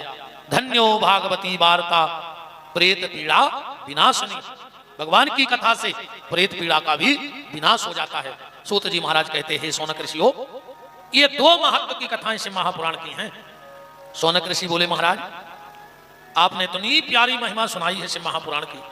अगर कोई व्यक्ति चाहे कि हम अपने घर में शिव महापुराण की कथा सुनाएं तो उसका कोई नियम है, कोई विधान है? सूत जी महाराज कहते हैं हाँ, बिल्कुल नियम है और बिल्कुल विधान है। क्या विधान है? सर्वप्रथम योग वक्ता की तलाश करें, जो दृष्टांत कुशल हो, जो बृहद से बृहद बात को सूक्ष्म से सूक्ष्म करके बता सके। उसके बाद जगह का चयन करें जहां किसी को आने जाने में दिक्कत ना हो। गर्मी हो तो गर्मी से बचने की व्यवस्था, ठंड हो तो ठंड से, और बरसात हो तो बरसात से बचने की व्यवस्था। सुंदर सा मंडप निर्माण करें। कल हमने कहा था, ये लिखा है, कर्तव्य मंडपो यच्चतः कदली स्तंभ मंडिता। शिव महापुराण की मंच पे कुछ हो चाहे ना हो, पर कदली स्तंभ मंडिता, केल का पेड़ जरूर होना चाहिए। इसलिए कल हमने रखवा दिया था। भगवान की कथा में खर्च कितना हो? विवाहे यादृशम चित्तम ता संकार्यमेव हि। व्यक्ति जितना अपने घर में विवाह में खर्च करता है, उतना ही भगवान के मंगल कार्य में खर्च करना चाहिए। अब ये नहीं लिखा कि 10 लाख हों कि 2000 हों। भगवान ने जिसको जिस लायक बनाया हो, उस लायक भगवान के उत्सव में धन को खर्च करना चाहिए। शिव महापुराण की कथा का सबसे बड़ा एक नियम है, ध्यान से सुन लो।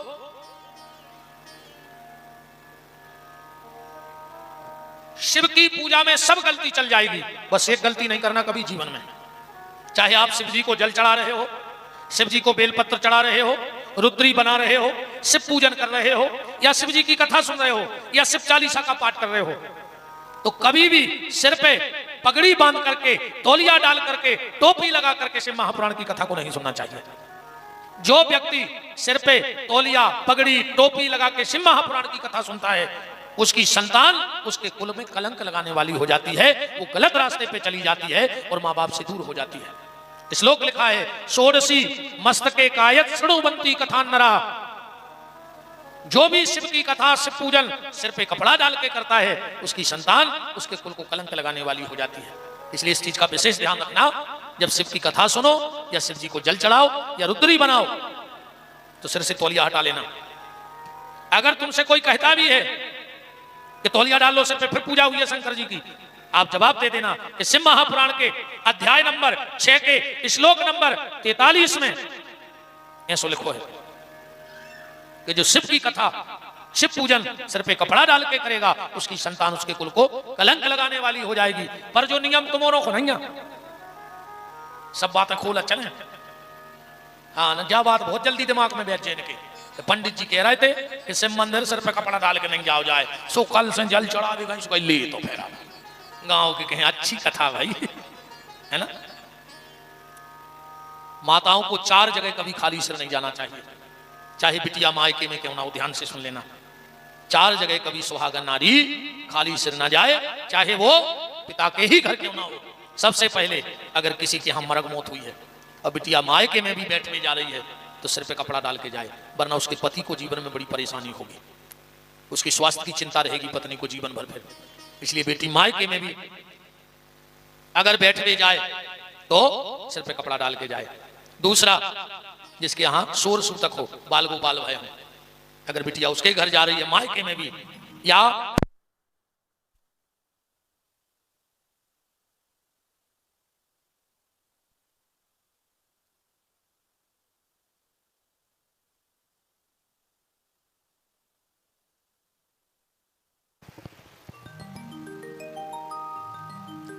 सबसे सुंदर सबसे प्यारा है भोले का नाम।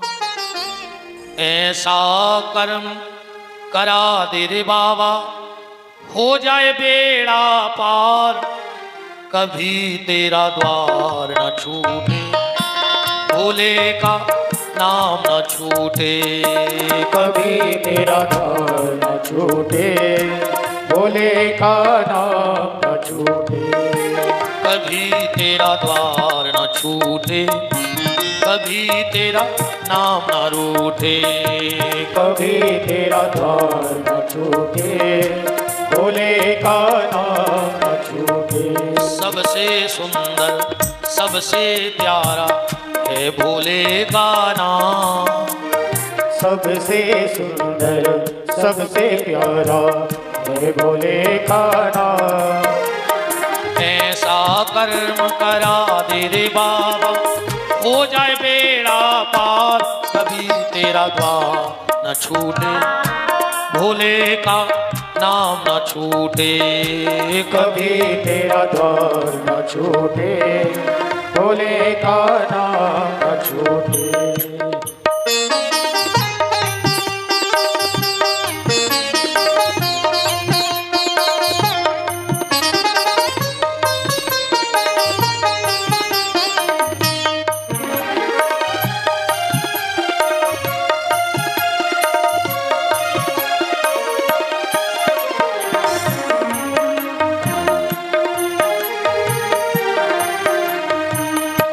कभी तेरा द्वार न छूटे, कभी तेरा द्वार न छूटे। श्री वृंदावन बिहारी लाल की, राधा माधव सरकार की। 4 जगह चर्चा चल रही थी कि माताओं को खाली सिर नहीं जाना चाहिए। सबसे पहले जहां मरग मौत हुई हो, दूसरा जहां सोर सूतक हो, बाल गोपाल हुआ हो, तीसरा जिस गुरु से तुमने गुरु मंत्र लिया हो, और अगर कभी गुरुदेव तुम्हारे सामने आ जाएं, चाहे वो मायके में क्यों ना हो, तो अपने सिर पे कपड़ा डाल लेना। और चौथा, भगवान की कथा में आप कहीं भी सत्संग में जाओ तो सिर पे कपड़ा जरूर डाल लेना, वरना तुम्हारे हाथ की रिद्धि सिद्धि चली जाएगी। अब विशेषकर से महापुराण में कभी भी सुहागन नारी को भगवान के मंदिर में सत्संग में खाली सिर नहीं बैठना चाहिए। पर अब क्या करिए, बड़ी टेंशन को काम है। जो पहले मजाल है कि सिर को पल्लो कंधा पे आ जाए, और आज मजाल है कि कंधा को पल्ला सिर पे चलो जाए। तरक्की तो बहुत करी है देश ने। हाँ, पहले सिर को पल्ला कंधा पे नहीं तो, और अब कंधा को सिर पे नहीं जा रहा है ना। और ये पूरी लोघरिया लगी गानों में। बहुत पहले गाना आओ तो ओढ़ ली चुनरिया तेरे नाम की, सब ठीक ठाक चल रहा हो तो फिर लोघरिया को लोग गाना बन गओ कि सर की जो सर से वो धीरे धीरे सत्यानाश हो गई, धीरे धीरे सब सत्यानाशी हो गई। बताओ, पहले बहुत कायदा मर्यादा है तो। हाँ, पहले अगर ससुर बैठो तो बहू निकलत नहीं आती, अगर निकलने पड़े तो बाल बच्चों से कह देती कि दादा से कह दो तना हट जाए, हमें निकलने हैं। आज की बहू में अगर ससुर माई को नहीं हो रहा हो तो वे मूड पे लात धर के भमक जाओगी। हाँ बिल्कुल, लात धर के उचट के बैठे रहो तुम। सब मान मर्यादा की सीताराम। पहले इतनी मर्यादा थी कि अगर खुद को बच्चा गोदी में रखे और बड़ो भैया आ गओ तो उठा के नीचे रख देते। बाप तो बाप हो तो कई लोग इन सियानों में ऐसे बैठे हुए हैं, पिताजी तो छोड़ो, उन्हें अपने बड़े भैया के सामने अपने बच्चा गोदी में लाए हुए हैं, जबकि बड़े भैया भी पता है कि आज के आज के जो भैया हरे अस्पताल में लाए फिर पप्पू पप्पू, माने फुल नकटा हो गए, बेशरम होगा आज को आदमी। मान मर्यादा की सत्यानाश कर रही, कोई मान मर्यादा नहीं बची। देखो, एक निवेदन है, बढ़ो प्रगति करो, पर एक मर्यादा की लक्ष्मण रेखा अपने घर में जरूर खींच के रखो। मर्यादा की रेखा अपने घर में जरूर रखो। अगर मर्यादा की लक्ष्मण रेखा नहीं होगी तो जब सीता का हरण हो सकता है तो हमारा आपका क्या हाल होगा। अगर सीता जी लक्ष्मण रेखा ना नापती तो रावण कभी हरण नहीं कर सकता था। इसलिए एक मर्यादा की रेखा हर परिवार में होनी चाहिए, हर घर में होनी चाहिए कि इस मर्यादा के आगे कोई नहीं जाएगा। पर आज कोई मर्यादा नहीं बची, कोई संस्कार नहीं है। शिक्षा बहुत उच्च हो गई है पर संस्कार बहुत नीचे चले गए हैं। वर्तमान में शिक्षा तो बहुत अच्छी हो रही है, पर जितने हम शिक्षित हो रहे हैं उतने संस्कारों से विहीन होते जा रहे हैं।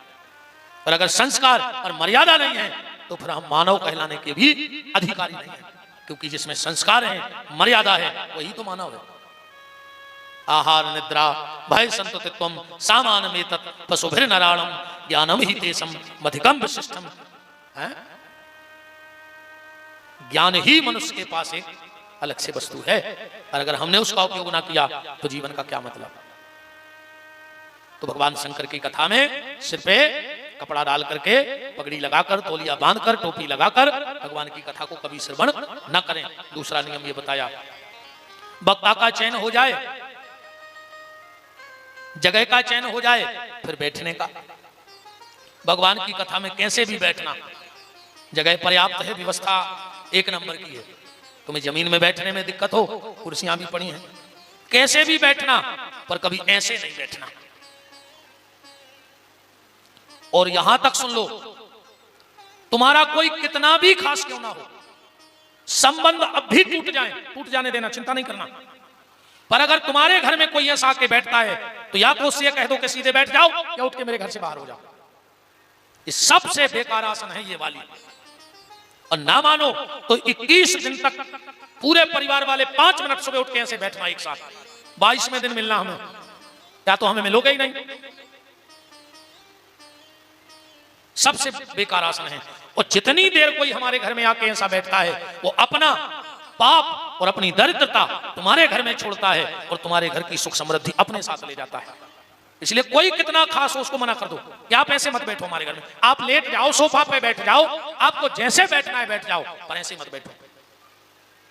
ये सबसे बेकार आसन है, ये आसन नहीं लगानी चाहिए कभी भी।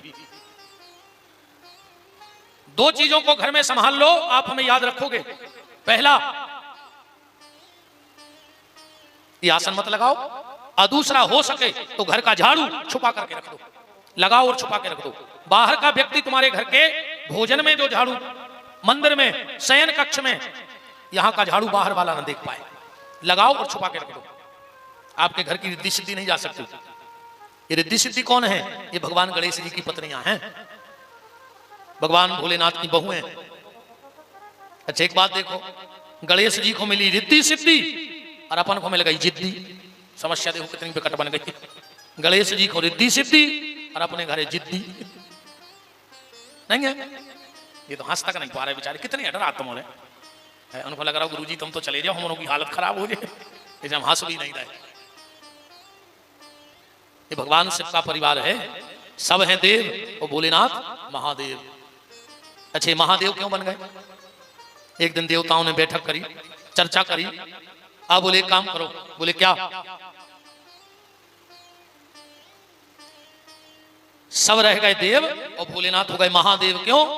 इसलिए शिव जी ने अपनी पूजा करवाई, करवाई कि नहीं करवाई? खुद की पूजा और पत्नी की पूजा। तो ऐसे तो केहू देवता हैं जो पति पत्नी 2 जनों की पूजा हो रही, शिव जी ने खुद की पूजा करवाई, पत्नी की, 2 लड़का पूजवा है। बताओ गणेश जी कार्तिकेय जी कहां नहीं पूजे? ऐसे तो और भी देवताओं के बाल बच्चे पूज रहे, पर शिव जी ने कहा वे काम नहीं और आगे चलो। खुद की पूजा, पत्नी की पूजा, 2 लड़का पूजवा दे, वो 2 बंगे पूजवा दे। बताओ रिद्धि सिद्धि को नहीं चाहते हमारे घरे रहे। खुद की पूजा, पत्नी की पूजा, 2 लड़का पूजवा दे, 2 बंगे पूजवा दे, और शंकर जी ने 2 नाती पूजवा दे। बताओ किसके घर में शुभ लाभ नहीं लिखा है ना? शिव जी के पूरे परिवार की पूजा हो रही। एक दिन देवता बैठे, बोले एक काम करो, अपन तो रह गए देव, आज ये पूरे घर के पूज रहे, इनको बना दे महादेव। ऐसे महादेव हैं भोलेनाथ।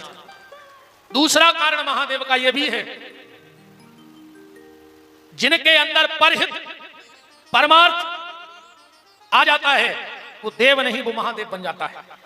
भगवान शंकर ने जहर पी लिया कि सृष्टि का नाश ना हो।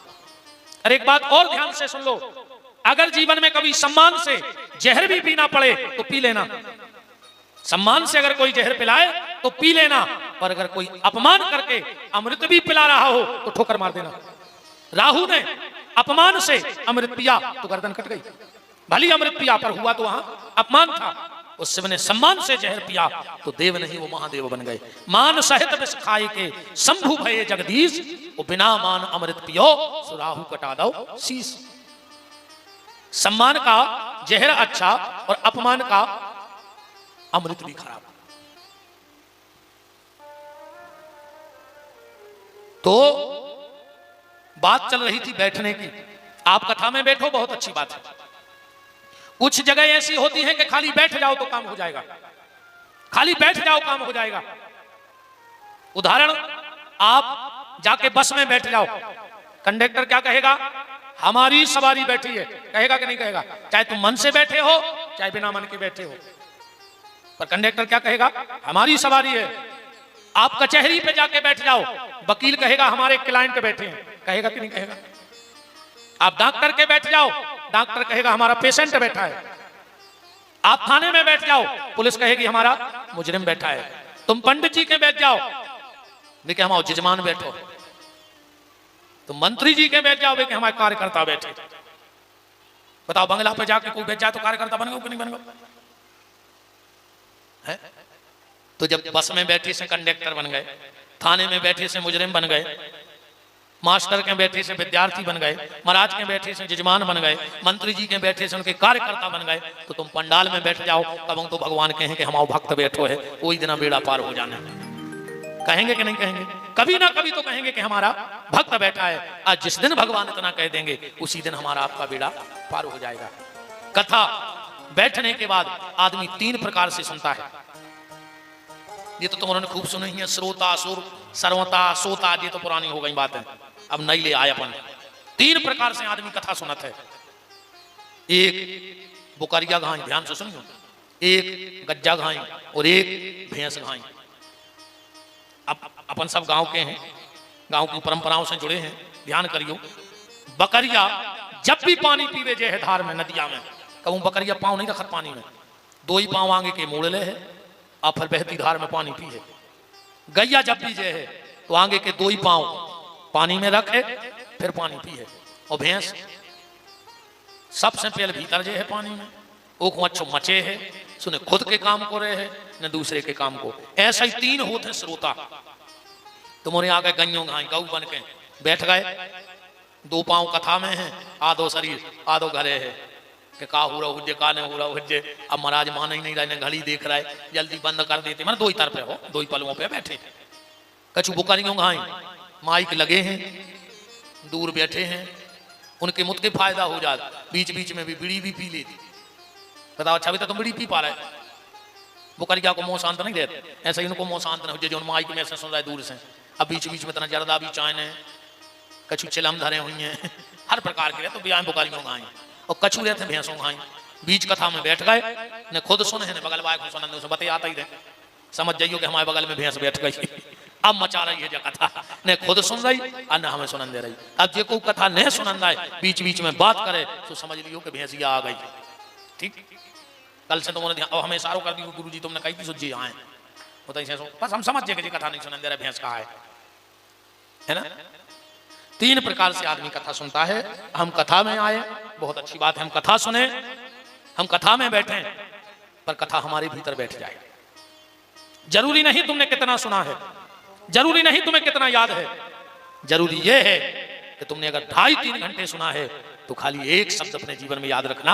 आज की कथा में आपको जो बात अच्छी लगी हो वो संकल्प लेना कि हमारे जीवन पर्यंत हम इसको पूर्ण करेंगे और इसको निभाएंगे। एक बात, 3 घंटे की कथा तो बहुत भैया, मात्र एक बात तुम्हारे जीवन को बदल सकती है।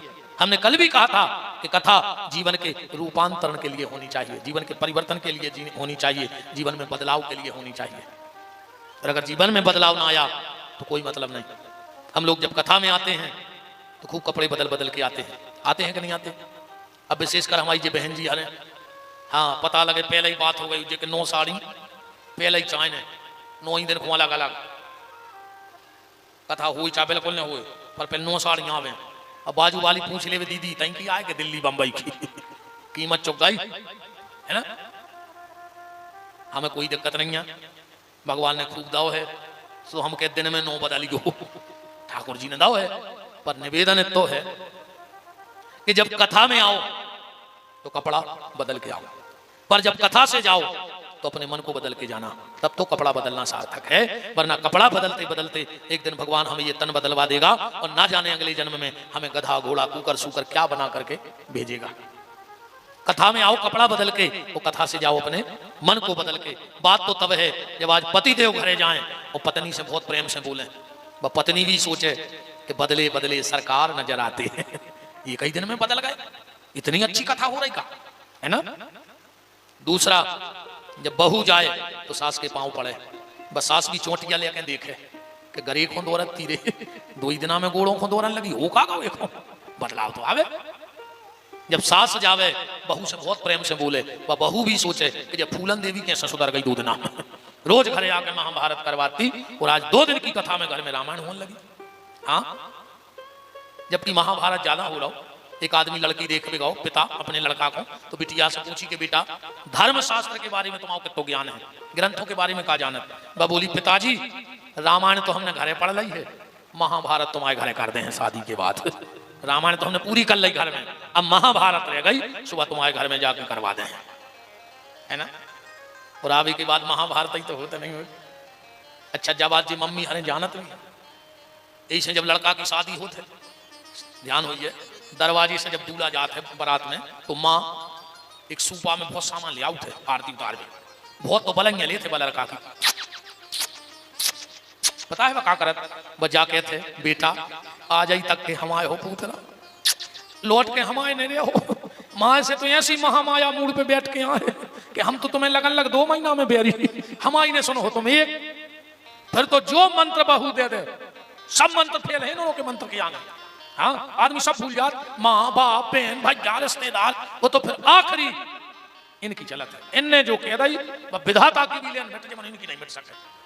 वो लोग गलत कह रहे हो, शादी के बाद रखो माँ बाप को, राम है तो बजो। सासो तीरथ ससुरा तीरथ, तीरथ साला साली है, और दुनिया के सब तीरथ झूठे, चारों धाम घरवारी है। हाँ चार ही धाम घरवारी है। बताओ तो भैया भैया को दुश्मन हो जाते हैं कि मंत्रों में कौन से मंत्र जानत जी, है ना। बड़ी दिक्कत है भैया। निवेदन बस ये है कि कथा में आओ, कपड़ा बदल के तो कथा से जाओ, मन को बदल के जीवन का रूपांतरण हो, जीवन में परिवर्तन आवे, सत्संग से हमारे जीवन में सुधार आवे, तब तो सत्संग का अर्थ है।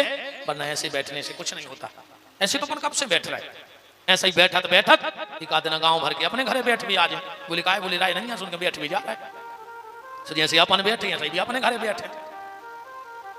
आप कथा में बैठो अच्छी बात है, पर आपके भीतर कथा बैठ जाए बात तो तब है। उस एक शब्द बैठ जाए, एक शब्द तुम्हारा जीवन बदलने के लिए बहुत बड़ी बात है।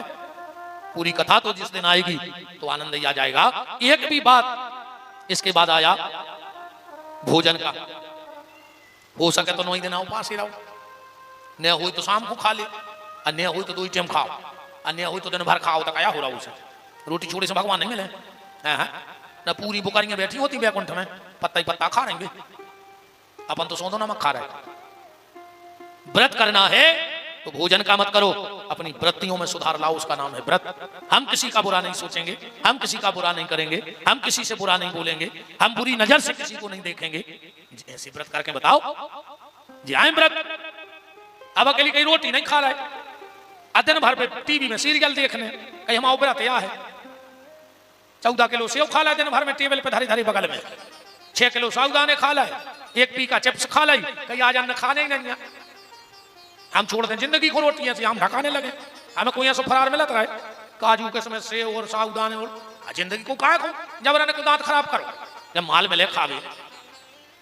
उपास का मतलब है अपनी वृत्तियों में सुधार आवे। कभी कभी ऐसा व्रत किया करो कि आज सोमवार का व्रत है, आज कोई भी कुछ कह दे हम क्रोध नहीं करेंगे, अगर कोई हमें थप्पड़ भी मार देगा तो हम क्रोध नहीं करेंगे। ऐसे व्रत करके बताओ, अपनी वृत्तियों में सुधार लाओ। एक टाइम भोजन करो, नहीं चलो तो 2 ही टाइम करो। बस इतना ध्यान रखना कि जितना भोजन करो उससे थोड़ा सा अधिक भजन करते रहना। बस भोजन कभी नुकसान नहीं करेगा। भोजन में और भजन में बस इतना फर्क है, लिखने में और जीवन में। लिखोगे तो भजन में कोई मात्रा नहीं लगेगी और भोजन में मात्रा लग जाएगी कि नहीं लगेगी। भजन में कोई मात्रा शब्द लिखो, भजन कोई मात्रा नहीं, पर भोजन करोगे तो मात्रा लग जाएगी। मतलब भोजन उतना ही करना क्योंकि उसमें मात्रा है, मात्रा से ज्यादा खाओगे नुकसान हो जाएगा। और ये 3 बातें तो जीवन में उतार ही लेना हमारी। पहली, आदमी को इतना नहीं खाना चाहिए जितना वो खा सकता है। आदमी को इतना नहीं खाना चाहिए जितना वो खा सकता है। आदमी को इतना खाना चाहिए जितना वो पचा सकता है। उतना ही खाइयो जितना पचा पाओ। पैसा इतना मत कमाओ जितना कमा सकते हो, पैसा इतना कमाओ जितना खर्च कर सकते हो। संबंध उतने बनाओ जितने निभा सकते हो, उतने मत बनाओ जितने बना सकते हो। संबंध उतना ही बनाइयो जितने निभा पाओ, पैसा उतना ही कमाइयो जितो कमा पाओ, खर्च कर पाओ, वो खाइयो उतना ही जितो पचा पाओ। ज्यादा खा जाओ नुकसान कर दे।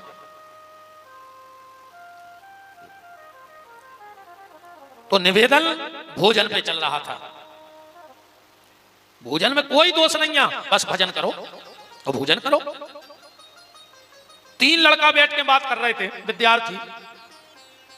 एक बोला कि जब हम पढ़ने के लिए बैठते हैं तो इतना पढ़ते हैं, इतना पढ़ते हैं, इतना पढ़ते हैं कि हम खाना खाना भूल जाते हैं। दूसरा लड़का बोला ये पढ़ाई नहीं है, पढ़ाई तो हम करते हैं। तुम जब पढ़ने बैठते हो तो इतना पढ़ते हो कि खाना खाना भूल जाते हो, और जब हम पढ़ने बैठते हैं तो इतना पढ़ते हैं, इतना पढ़ते हैं कि हम सोना ही भूल जाते हैं। तो तीसरा लड़का बोला ये भी पढ़ाई नहीं, अब हम बता रहे हैं पढ़ाई। पहला बोला जब हम पढ़ते हैं तो खाना खाना भूल जाते, दूसरा बोला जब हम पढ़ते हैं तो सोना भूल जाते हैं, और तीसरा बोलो जब हम पढ़ने बैठत तो हम पेपर दे वो भूल जा। अब ऐसी पढ़ाई का काम ये मैं पेपर देना ही भूल जाऊं। तो जीवन के भोजन के चक्कर में इतने मत खो जाओ कि जीवन के पेपर में भजन का विषय रखना भूल जाओ और जीवन के पेपर में फेल हो जाओ। भोजन करो, भोजन में कोई बुराई नहीं है, पर जितने में असुविधा ना हो, आलस ना आए, उतना भोजन करो। प्याज लहसुन ने खाओ चाहिए, ऐसा नहीं है कि तुम प्याज लहसुन खाओ तुम्हारे हाथ पांव टूट जाए, कि तुम्हारे सींग उंग यहाँ है, महीना प्याज खाओ तुम राक्षस हो जाओ, ऐसा कछ नहीं है। तामस बढ़त है ना, सो भजन में आसन लगावे में दिक्कत होता है। अगर भजन करने तामसी शरीर रहे तो तुम भजन में नहीं बैठ सकते। तो तामस कम करवे के लाने प्याज लहसुन को प्रत्याग है। आपने तो दुनिया में बहुत आदमी देखे नहीं भैया, प्याज को हाथ नहीं लगाए, वो प्याज में आधो गांव खा लो उनने, इसे अच्छी प्याज खाओ दद्दा हलो, आदमी तो बच जाए तुमों के चक्कर में। क्यों घर खा ला रे आदमों ने। अच्छा सबसे खराब मौत हमारा तो प्याज खावे वालो। तुम तो देख लियो जे जे ने प्याज खा हुए, ये 4 से पैसा कौन पचा, हमारी गारंटी कहा, चैलेंज कहा। वो तो आदमी कहता नहीं है, हर गांव में सबको पता रहता है का कर रहा हूं, वो तो आदमी कहता नहीं है कि का कहें यार इनसे, वो तो कर ही रहा है। मंदिर को पैसा जे ने खाओ हुए कौन गांव में, वो सुखी बता दिए, उसकी औलाद कुत्तों का ही फैल रही है। जे जिन्हें मंदिरों की जाते खाई है, औलाद कुत्तों का ही फैल रही। भूल के मंदिर को पैसा नहीं खा चुका, वो पता कर लियो, हमें बिल्कुल डर नहीं है। हमने भाई कहीं तुम्हें खराब लग सुहा हो ना कल, वो का कर एक हम बिल्कुल नहीं डराए कि तुम्हें खराब लग जाए, कि लग जाए नहीं अच्छो। मंदिर को पैसा, बिटिया के ब्याह की दलाली, बिटिया के ब्याह की दलाली बहुत खराब पैसा कहाऊ थे। गज्जा के नाव को पैसा, हाँ ये कब हम भूल के नहीं खाइयो। हम एक बात बता रहे, हमारे गुरुजी कहते, अब तो दुनिया में नहीं है शरीर से, पर हमारे गुरुजी कहते हमसे कि बेटा विपिन, कब हमको उससे अगर लड़ाई हो जाए तो गाली न दियो न कछु कहियो, वो 1 रुपया इन 4 चीजों को खुआ दियो अगर वो खा ले तो। मंदिर की चंदा को, गैया के नाव को, बिटिया की शादी की दलाली, 1 रुपया खुआ दियो, वही समुद्र को पिछल वो चालू हो जाए। तो भैया निवेदन है कि प्याज भली कम कम खात रहो, कोनो महाराज ने कह खात रहो, हम कह देते खात रहो, मनो ब्याज ने खजो, कोशिश करियो कि ब्याज ने खजो। एक दारू को पैसा री, हाँ बाप ने दारू बेच के मकान बनाओ, मोड़ा ने दारू पी के मकान बेच दो, हिसाब बराबर होगा कि नहीं होगा। बाप ने ठेका लाओ, शराब पिकवाई, मोड़ा ने पी के सौसर कर दी, हिसाब कैसे जाने चुका के हैं, बिना चुका जा नहीं सकता। इतने सो चुका थे, ध्यान से सुनियो। एक राजा ने अपने मंत्री को बुलाओ दरबार में, 1 लाख बातें सुनाई। मंत्री ने सोची यार हमारी कछु गलती नहीं है, अब राजा राजा सुनिए ची गर्दन करें बेचारो, सुना तो क्या करते हो। अब मंत्री ने करो सो दरवाजे खड़ो तो सिपाही, मंत्री ने 1 लाख सिपाही को सुनाई जितनी राजा ने सुनाई थी। उस सिपाही ने सोची कि यार जी ना ऐसे हंसा गए थी, माँ ऐसे आगे बात ने चीत, इन्हें हमें 1 लाख सुनाई। अब सिपाही का कहवे मंत्री से, वो आओ घरे, सो घरवारी बना रही थी रोटी, सुने 1 लाख घरवारी को सुनाई। अब कहूं कि गुस्सा कहूं उतर रही। सिपाही की घरवारी बोली कि यार कछु ने कछु हंस के गए थे, बातचीत भाई नन्या आके बड़बड़ाने लगे। अब घरवारी का कहे पति डांटे, सुबह गुस्सा में गई, सो को बच्चा पढ़ रहा तो 10 साल को, हाथ में लाई थी बेलना, 10-12 था वो मोड़ा में। उन्हें सोची यार हम हीरा से पढ़ रहे थे, मम्मी के का चित्ते चढ़ी के आके हमें 10-12 बेलना था। उताई धरो तो पथरा सो न उठाओ, पथरा उड़ाओ बाहर सो कुत्ता बैठो तो सो मोड़ा ने कुत्ता में दो। अब देखो कौन की गुस्सा कहाँ उतर रही। राजा ने डांटो मंत्री को, मंत्री ने डांटो सिपाही को, सिपाही ने डांटो घरवारी को, घरवारी ने मारो मोड़ा को, मोड़ा ने उठा कर पथरा दो कुत्ता में, कुत्ता भागो जमाई के आ रहा हो तो राजा सो राजा के पाँव में काट खाओ। हिसाब बराबर होगा कि नहीं होगा बताओ। वो कुत्ता ने राजा को काट लाओ, हिसाब बराबर होगा कि नहीं होगा। 4 वेद 6 शास्त्र में बात मिली है दोए, असुख दीने सुख होते है, सो दुख दीने दुख होए। बोया पेड़ बबूल का तो आम कहां से होए। जो हम बो रहे हैं वही तो हमें काटना पड़ेगा, ये प्रकृति है। आप कर्म करते वक्त मनमानी कर सकते हो, हाँ तुम चाहे अच्छा काम करो चाहे गलत, तुम्हारी मनमानी चल जाए, पर जिस दिन तुम्हारे कर्मों का फैसला होगा उस दिन तुम्हारी मनमानी नहीं चलेगी कि चल जाए फिर कि नहीं हमें जो दंड नहीं चाहने। अभी तो तुम जो करना चाहो वो कर लो क्योंकि तुम्हारी मनमानी चलेगी, पर जिस दिन वो दंड देगा उस दिन उसकी चलेगी। फिर तुम्हें सिर झुका के खाली उसके फैसले को स्वीकार करना पड़ेगा, फिर तुम्हारी चलने वाली नहीं है, फिर किसी भी हालत में तुम्हारी चलने वाली नहीं है। तो इसे कोशिश करियो कि ब्याज को पैसा न खाइयो। आप कथा में बैठो, भोजन पानी की बात हो गई, बैठक की बात हो गई, नवग्रहों का पूजन होना चाहिए, मंत्रों का जप होना चाहिए, तो वो बिल्कुल विधि विधान से शास्त्री जी और 8-10 आचार्य चल ही रहा है। जो इसमें लिखा है वो पूरा बिल्कुल व्यवस्थित बड़े भैया ने पहले ही कर दिया, तो हमें कहने की जरूरत ही नहीं पड़ी। 2 बातों का विशेष ध्यान शिव महापुराण की कथा में रखना चाहिए। भंडारे का, भंडारे में सबसे पहले 2 बटुक ब्राह्मणों का भोजन कराना चाहिए। शिव महापुराण की कथा में, सब कथाओं में कन्या भोजन होता है, पर शिव महापुराण की कथा में 2 बटुकों का भोजन पहले हो, बाकी फिर सबको भोजन कराया जाए। बटुक कौन को कहे? जिनकी शादी न भई हो।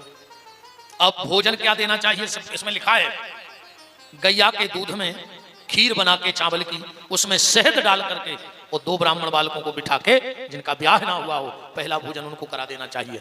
तो शिव महापुराण में जो भी दोष बन जाता है वो भगवान शंकर माफ कर देते हैं। ये पूरे शिव महापुराण का विधान श्री सूत जी महाराज ने शौनक ऋषियों को कहा। श्री सूत जी महाराज कह रहे हैं कि हे शौनक ऋषियों, ध्यान से सुनो। अब हम शिव महापुराण में प्रवेश करते हैं। अब तो अपन महात्म्य चल रहे थे, जब महात्म की कथा आए अब शिव महापुराण चालू हो रहा है। कहां भाव शिव महापुराण चालू? शिव महापुराण चालू हुआ है धर्म क्षेत्रे महाक्षेत्रे गंगा कालेन्द्री संगमे प्रयागे परमे पुण्यम। प्रयागे परमे पुण्यम, प्रयाग में यह कथा हुई, त्रिवेणी पे संगम में, जहां गंगा यमुना और सरस्वती तीनों नदियां हैं। अच्छा एक बात बताओ, कौन कौन गया है प्रयाग? जरा हाथ उठाओ। कितने लोग? वाह, चलो। तो त्रिवेणी का दर्शन कौन किस किसने किया? हाथ उठाओ। अरे वाह यार, तुमने बहुत भागपुरुषी हो, त्रिवेणी को दर्शन कर आए। जब उसे सरस्वती दिखाते नहीं है तुम्हें कहां से दिखा गए? बताओ। वो तो गंगा और यमुना को दर्शन होते, सरस्वती को दर्शन ही नहीं हो, तुम्हें कहां से दिखा गए? वो तो लोप हो जाते वे जाकर। संगम में सरस्वती नहीं दिखाए, सबने हाथ उठा जी कर सब दर्शन। संगम पे दर्शन नहीं होते, उतनी जगह पे सरस्वती लोप हो गई, दिखती नहीं है। आज जब दिखती नहीं तो है, इसका क्या प्रमाण है? ये भी तो बात उठेगी कि जब दिखाई नहीं रही तो कौन आधार से कहीं जा सकते हैं? तो सरस्वती हैं। उदाहरण ऐसे ले लो कि हैं, दिख नहीं रही, और दिख नहीं रही तो कैसे हैं? माताएं जब चोटी बनाती हैं तो बालों के 3 हिस्से करती हैं, हाथ में 3 लटें बनाओ थे। और जब पूरी चुटैया बन जाते तो मैं लटें 2 दिखाते। हाँ, चोटी में लटें 2 दिखाते हैं, जबकि बाल के हिस्से कितने किए थे? 3, पर दिख रही लटें 2। एक कहां चली गई? है वहीं पर दिख नहीं रही है। सरस्वती लोप हो गई। क्यों? इसलिए लोप हो गई वहां पर, जब भरत जी पहुंचे हैं राम जी को लौटाने के लिए, तो सरस्वती छुप गई कि ऐसा ना हो कि भरत जी हमें श्राप दे दें, और ऐसी छुपी कि फिर अभी तक निकली नहीं। और वहां भरत जी ने एक बात कही है, रामायण प्रेमी इस चौपाई पे ध्यान देना। भरत जी कह रहे हैं कि आरती का है ना करही कुकर्म और मांगऊ भीख त्याग निज धर्म। भरत जी कह रहे हैं हम अपना धर्म त्याग रहे हैं। आज भरत जैसा संत धर्म त्याग सकता है? कौन सा धर्म त्याग रहे भरत जी? वो कह रहे हैं हम क्षत्रिय हैं और आज अपना धर्म त्याग रहे हैं। कौन सा? बोले हम सरस्वती से मांग रहे हैं जो धर्म त्याग रहे। सरस गंगा से और यमुना से मांग रहे हैं। गंगा कौन है? राम जी के चरणों से प्रकट भई है तो बिटिया कहाई, और यमुना सूर्य की पुत्री है तो राम जी के कुल की बिटिया कहाई। भरत जी कह रहे हैं हम क्षत्रियों में हम बेटी के घर से मांगते नहीं हैं, हम क्षत्रिय हैं किसी से मांगते नहीं, हम देना जानते हैं पर आज हमें मांगना पड़ रहा है। कि अर्थ न धर्म न काम रुचि गति न चाहूं निर्वाण जन्म जन्म सिया राम जी पद यह वरदान नयान। जबकि भरत जी बेसंत आए। एक अच्छा भाव दिमाग में आ गया बिल्कुल नया। जब राम जी अयोध्या लौटे तो सबसे पहले किससे मिले? प्रथम राम भेंटे कैकई। कैकई के पास गए, कैकई को प्रणाम किया। 14 साल हो गए। माता कैकई ने चित्रकूट से लौटकर नजर नहीं उठाई ऊपर, जमीन को देखती रहती, किसी को देखा ही नहीं क्या हो रहा है। किसी ने कैकई से पूछा कैकई तुम किसी को देखती क्यों नहीं हो, पल के नीचे क्यों लटकाए हो? कैकई कहती है कि जिस राम को मैंने बन जाते हुए देखा है ये आंख उस दिन उठेगी जब राम को वन से आता हुआ देखेंगी, वरना अब हम इन आंखों से किसी को देखेंगे नहीं। और जैसे ही कानों में शब्द गए कि मां प्रणाम, कैकई ने आराम से नजरें उठाई। राम आ गए बेटा? हाँ मां तुम्हारा राम लौट के आ गया। राम मैं तो बहुत बड़ी पापिन हूं। राम ने कहा खबरदार जो अपने आप को पापिन कहा। कैकई ने कहा राम पूरी दुनिया मुझे पापिन समझती है। राम ने कहा मां दुनिया जो समझे सो समझे, पर राम की नजर में तुझसे बड़ी पुण्यात्मा दूसरी मां हो ही नहीं सकती। कैकई ने कहा राम इसका क्या प्रमाण है तुम्हारे पास कि मैं पुण्यात्मा हूं? राम ने कहा मां मेरे पास वो प्रमाण है कि दुनिया का कोई बड़ा ज्ञानी ध्यानी मनीषी विद्वान मेरी बात नहीं काट सकता। मैं दोनों भुजाएं उठा के कह सकता हूं कि कैकई से बड़ी पुण्यात्मा मां पूरी दुनिया में पैदा नहीं हुई। कैकई ने कहा राम बताओ क्या प्रमाण है? और राम का जवाब सुनना। राम कहते हैं मां अगर तू पापिन होती तो तेरी कुख में भरत जैसे संत का जन्म हो ही नहीं सकता था। जो मां भरत जैसे संत को जन्म दे सकती है वो पुण्यात्मा होगी, पापात्मा हो ही नहीं सकती है। कैकई ने कहा राम मानते हो कि मैं पुण्यात्मा हूं? हाँ तो मां? कैकई बोली कि राम मैं तुझसे एक वरदान मांग सकती हूँ। बगल में खड़े थे भरत, तुरंत चिल्ला के बोले राजमाता कैकई। भरत जी घबरा गए कि अगर फिर ये वनवास मांग ले तो राम भैया भाई लौट गए, ना जाने क्या मांगेगी। तो भरत जी बोले राजमाता कैकई। राम ने कहा भरत उंगली नीची करो। भरत मैं 14 साल के लिए अयोध्या छोड़ के क्या चला गया, तूने मेरे कुल की मान मर्यादा सब मिटा दी। भरत मुझे तुझसे उम्मीद नहीं थी। मैंने तो सोचा था कि जब लौट के अयोध्या जाऊंगा तो जो छोड़ के आया हूं उसे 1000 गुना पाऊंगा, पर जो छोड़ गया था वो तुमने सब नष्ट कर दिया। भरत जी चरणों में गिर पड़े, बोले भैया क्या गलती हो गई? बोले भरत तू भूल गया, रघुवंश की मर्यादा भूल गया। तुझे पता है जब रघुवंश में 2 बड़े बात कर रहे हो तो छोटों को बोलने का अधिकार नहीं है। जब 2 बड़े बात करें तो छोटों को बोलने का अधिकार नहीं है। जब मैं और मेरी मां बात कर रहे थे तो कौन होता है बीच में बोलने वाला?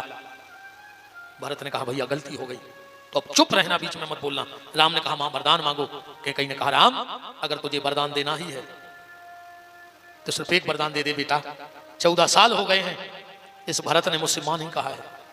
ये जब भी मुझसे बोलता है तो कहता है आओ राजमाता कैकई। राम ऐसा लगता है जैसे किसी ने गर्म सरिया मेरी छाती में घोंप दिया हो। ये कान तरस गए हैं, ये भरत मुझे मां नहीं कहता है, इसके मुंह से मैंने मां शब्द नहीं सुना। राम ने कहा मां मैं कोशिश करता हूं। भरत के पास गए, बोले भरत मैं तुझसे कुछ मांगू तो मिलेगा? भरत ने कहा भैया सब आपका है, कह के तो देखो। राम ने कहा भरत एक बार और सोच लो। तो भरत ने कहा सुनो भैया सब कुछ आपका है, पर अगर आप कहो कि कैकई को मां कह दूं तो मां नहीं कहूंगा। कैकई ने कहा बस राम इसने मुझसे भली राम मां नहीं कहा, पर इसके मुंह से मां शब्द तो निकल गया, मुझे तो मां शब्द सुनना था। भरत का मैं सिर्फ व्यक्तित्व बता रहा हूं आपको। वशिष्ठ जी ने कहा चलो राम ये बलकल वस्त्र उतारो, जटाएं उतारो, अब तुम्हें राजा बनना है। राम ने कहा गुरुदेव मेरी जटाएं निकाली जाएं, मेरे बलकल वस्त्र निकाले जाएं, उसके पहले मैं भरत की जटाएं सुलझाना चाहता हूं, भरत को स्नान कराना चाहता हूं। वशिष्ठ ने कहा भरत राम ये संभव नहीं है, भरत तुमसे सेवा नहीं करवाएगा। राम ने कहा गुरुदेव पूछ लो दिक्कत क्या है। वशिष्ठ जी गए, बोले बेटा भरत तुम्हारे भैया राम होने वाले राजा राम की इच्छा है कि वो तुम्हारी जटाएं सुलझाना चाहते हैं। भरत जी बोले तो देर क्यों कर रहा है, जल्दी करवाओ ना। वशिष्ठ जी तो चौंक गए कि भरत राम से सेवा करवा रहा है। बोले गुरुजी जल्दी चौकी लाओ, हम ऊपर बैठ जाएं, अब भैया हमारी जटाएं सुलझाएं। भरत जी बैठ गए और राम जी एक एक जटा सुलझा रहे हैं। किसी ने भरत से कहा, भरत तुम्हें शर्म नहीं आई, राम जी से सेवा करवा रहे हो? और भरत का जवाब सुनना। भरत ने कहा, भैया ये जटाएं ही जीवन की जटिलताएं हैं। जटाएं मतलब जीवन की जटिलताएं, और जीवन की जटिलताएं व्यक्ति अपने सिर पे रख तो सकता है, पर सुलझाने का काम तो भगवान का है। सुलझाएंगे तो वही है, सुलझाएंगे कि नहीं? हम रख सकते हैं।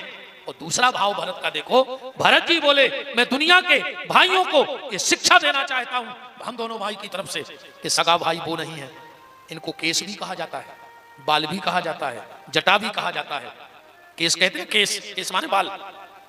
भरत जी बोले मैं दुनिया को यह समझाना चाहता हूं कि भाई वो नहीं है जो अपने भाई को केस में उलझा देवे, भाई तो वो है जो अपने भाई के केस सुलझा देवे। समझ लेना वो सच्चा भाई है।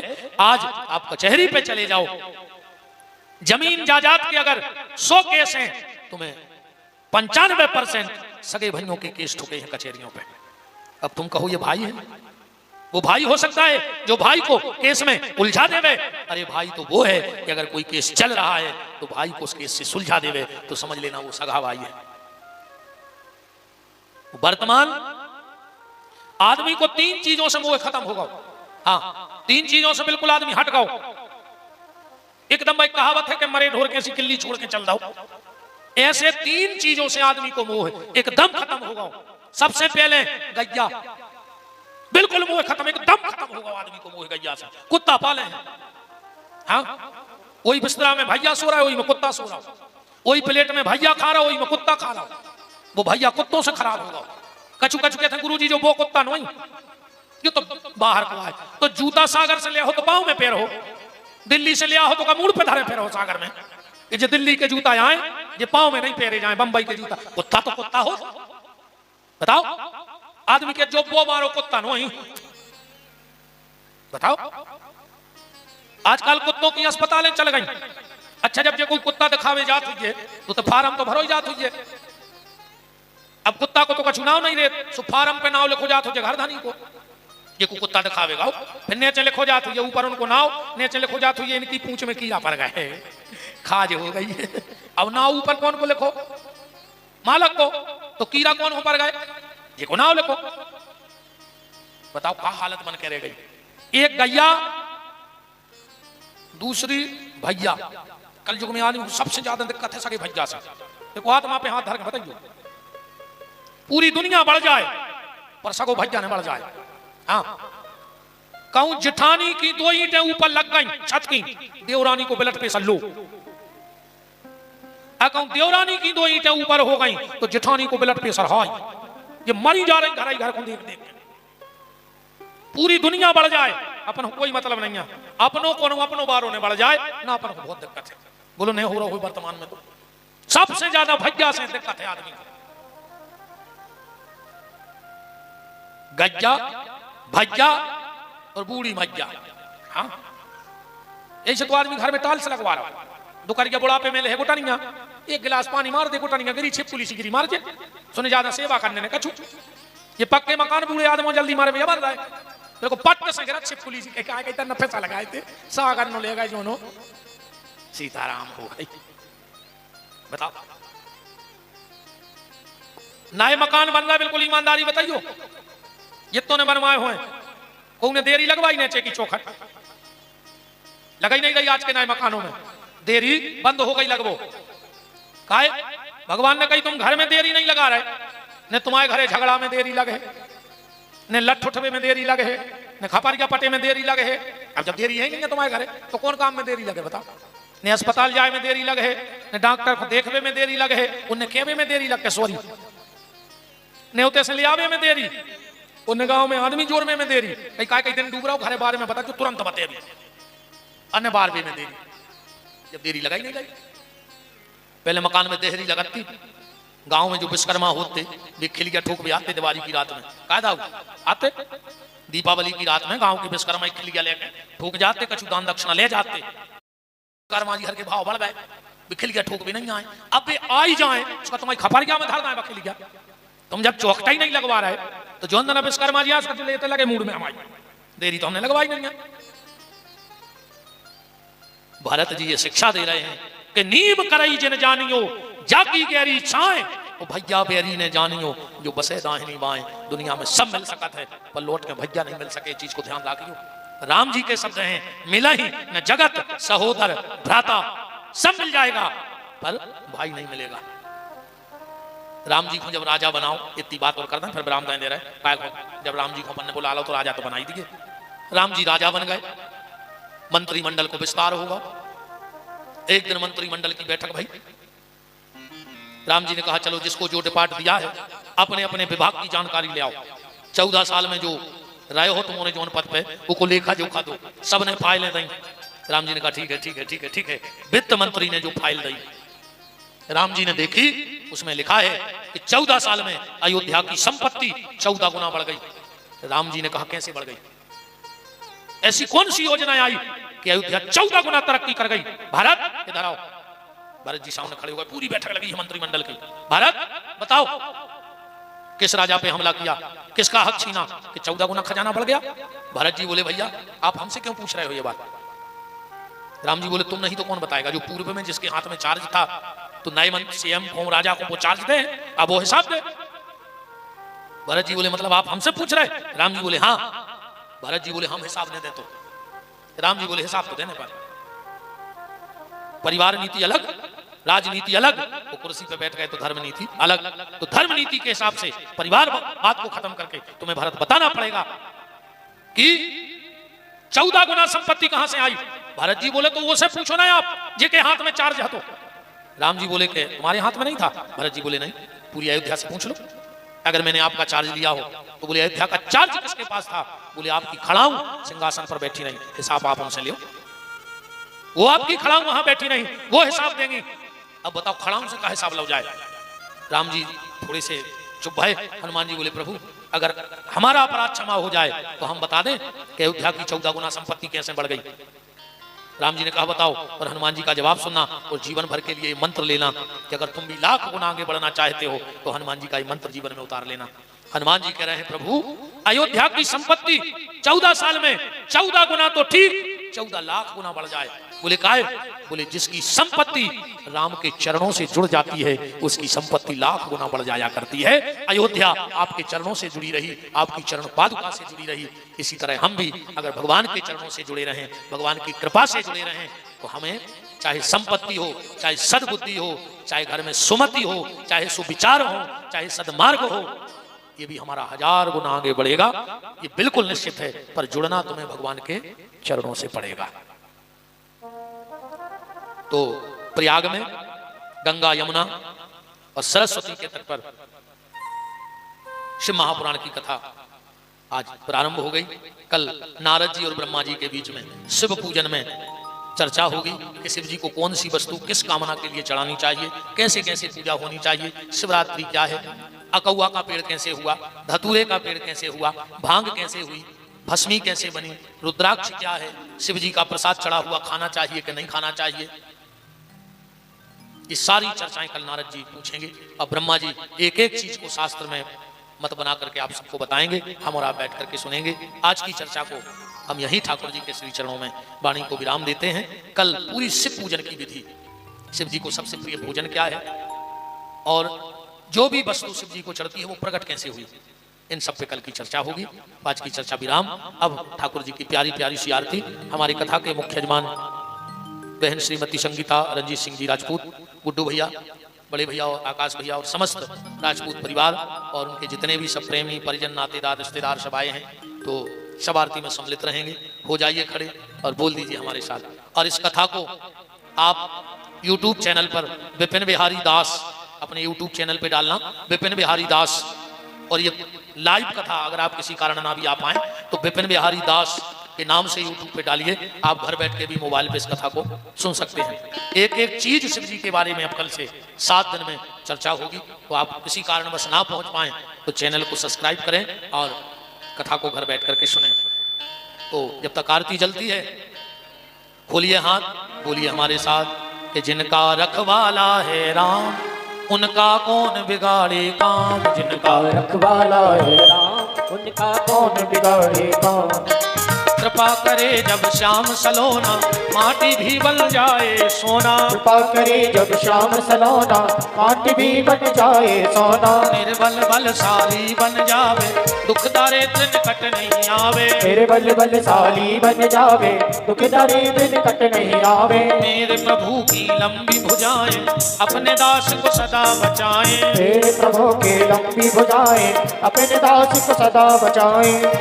सबको मिल जाए आराम, जिनका रखवाला है राम। जिनका रखवाला है राम, उनका कौन बिगाड़े काम। दोनों हाथ ऊपर उठाइए, बोलिए हमारे साथ।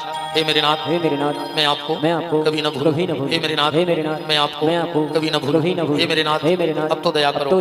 आइए समस्त राजपूत परिवार के साथ हम सब भी देखो एक बात कहें, राजपूत परिवार की स्थिति प्रहलाद जैसी हो गई है। हाँ, प्रहलाद जी को जब भगवान आए तो भगवान बोले कि चलो प्रहलाद हमारे साथ। प्रहलाद बोले हम नहीं जा रहे। बोले काहे? बोले हम आओ तो पक्को होगा कि तुम मिल गए और मिल गई, पर अगर हम अवे चले गए तो हम अकेले ही हैं आपके पास। बोले फिर? बोले हमें कछु दिन को छोड़ दे। बोले उससे कहा हुई है फिर हम अपने संगे, बोले हम लाखों को भजन करा करा संगे लगा के आए।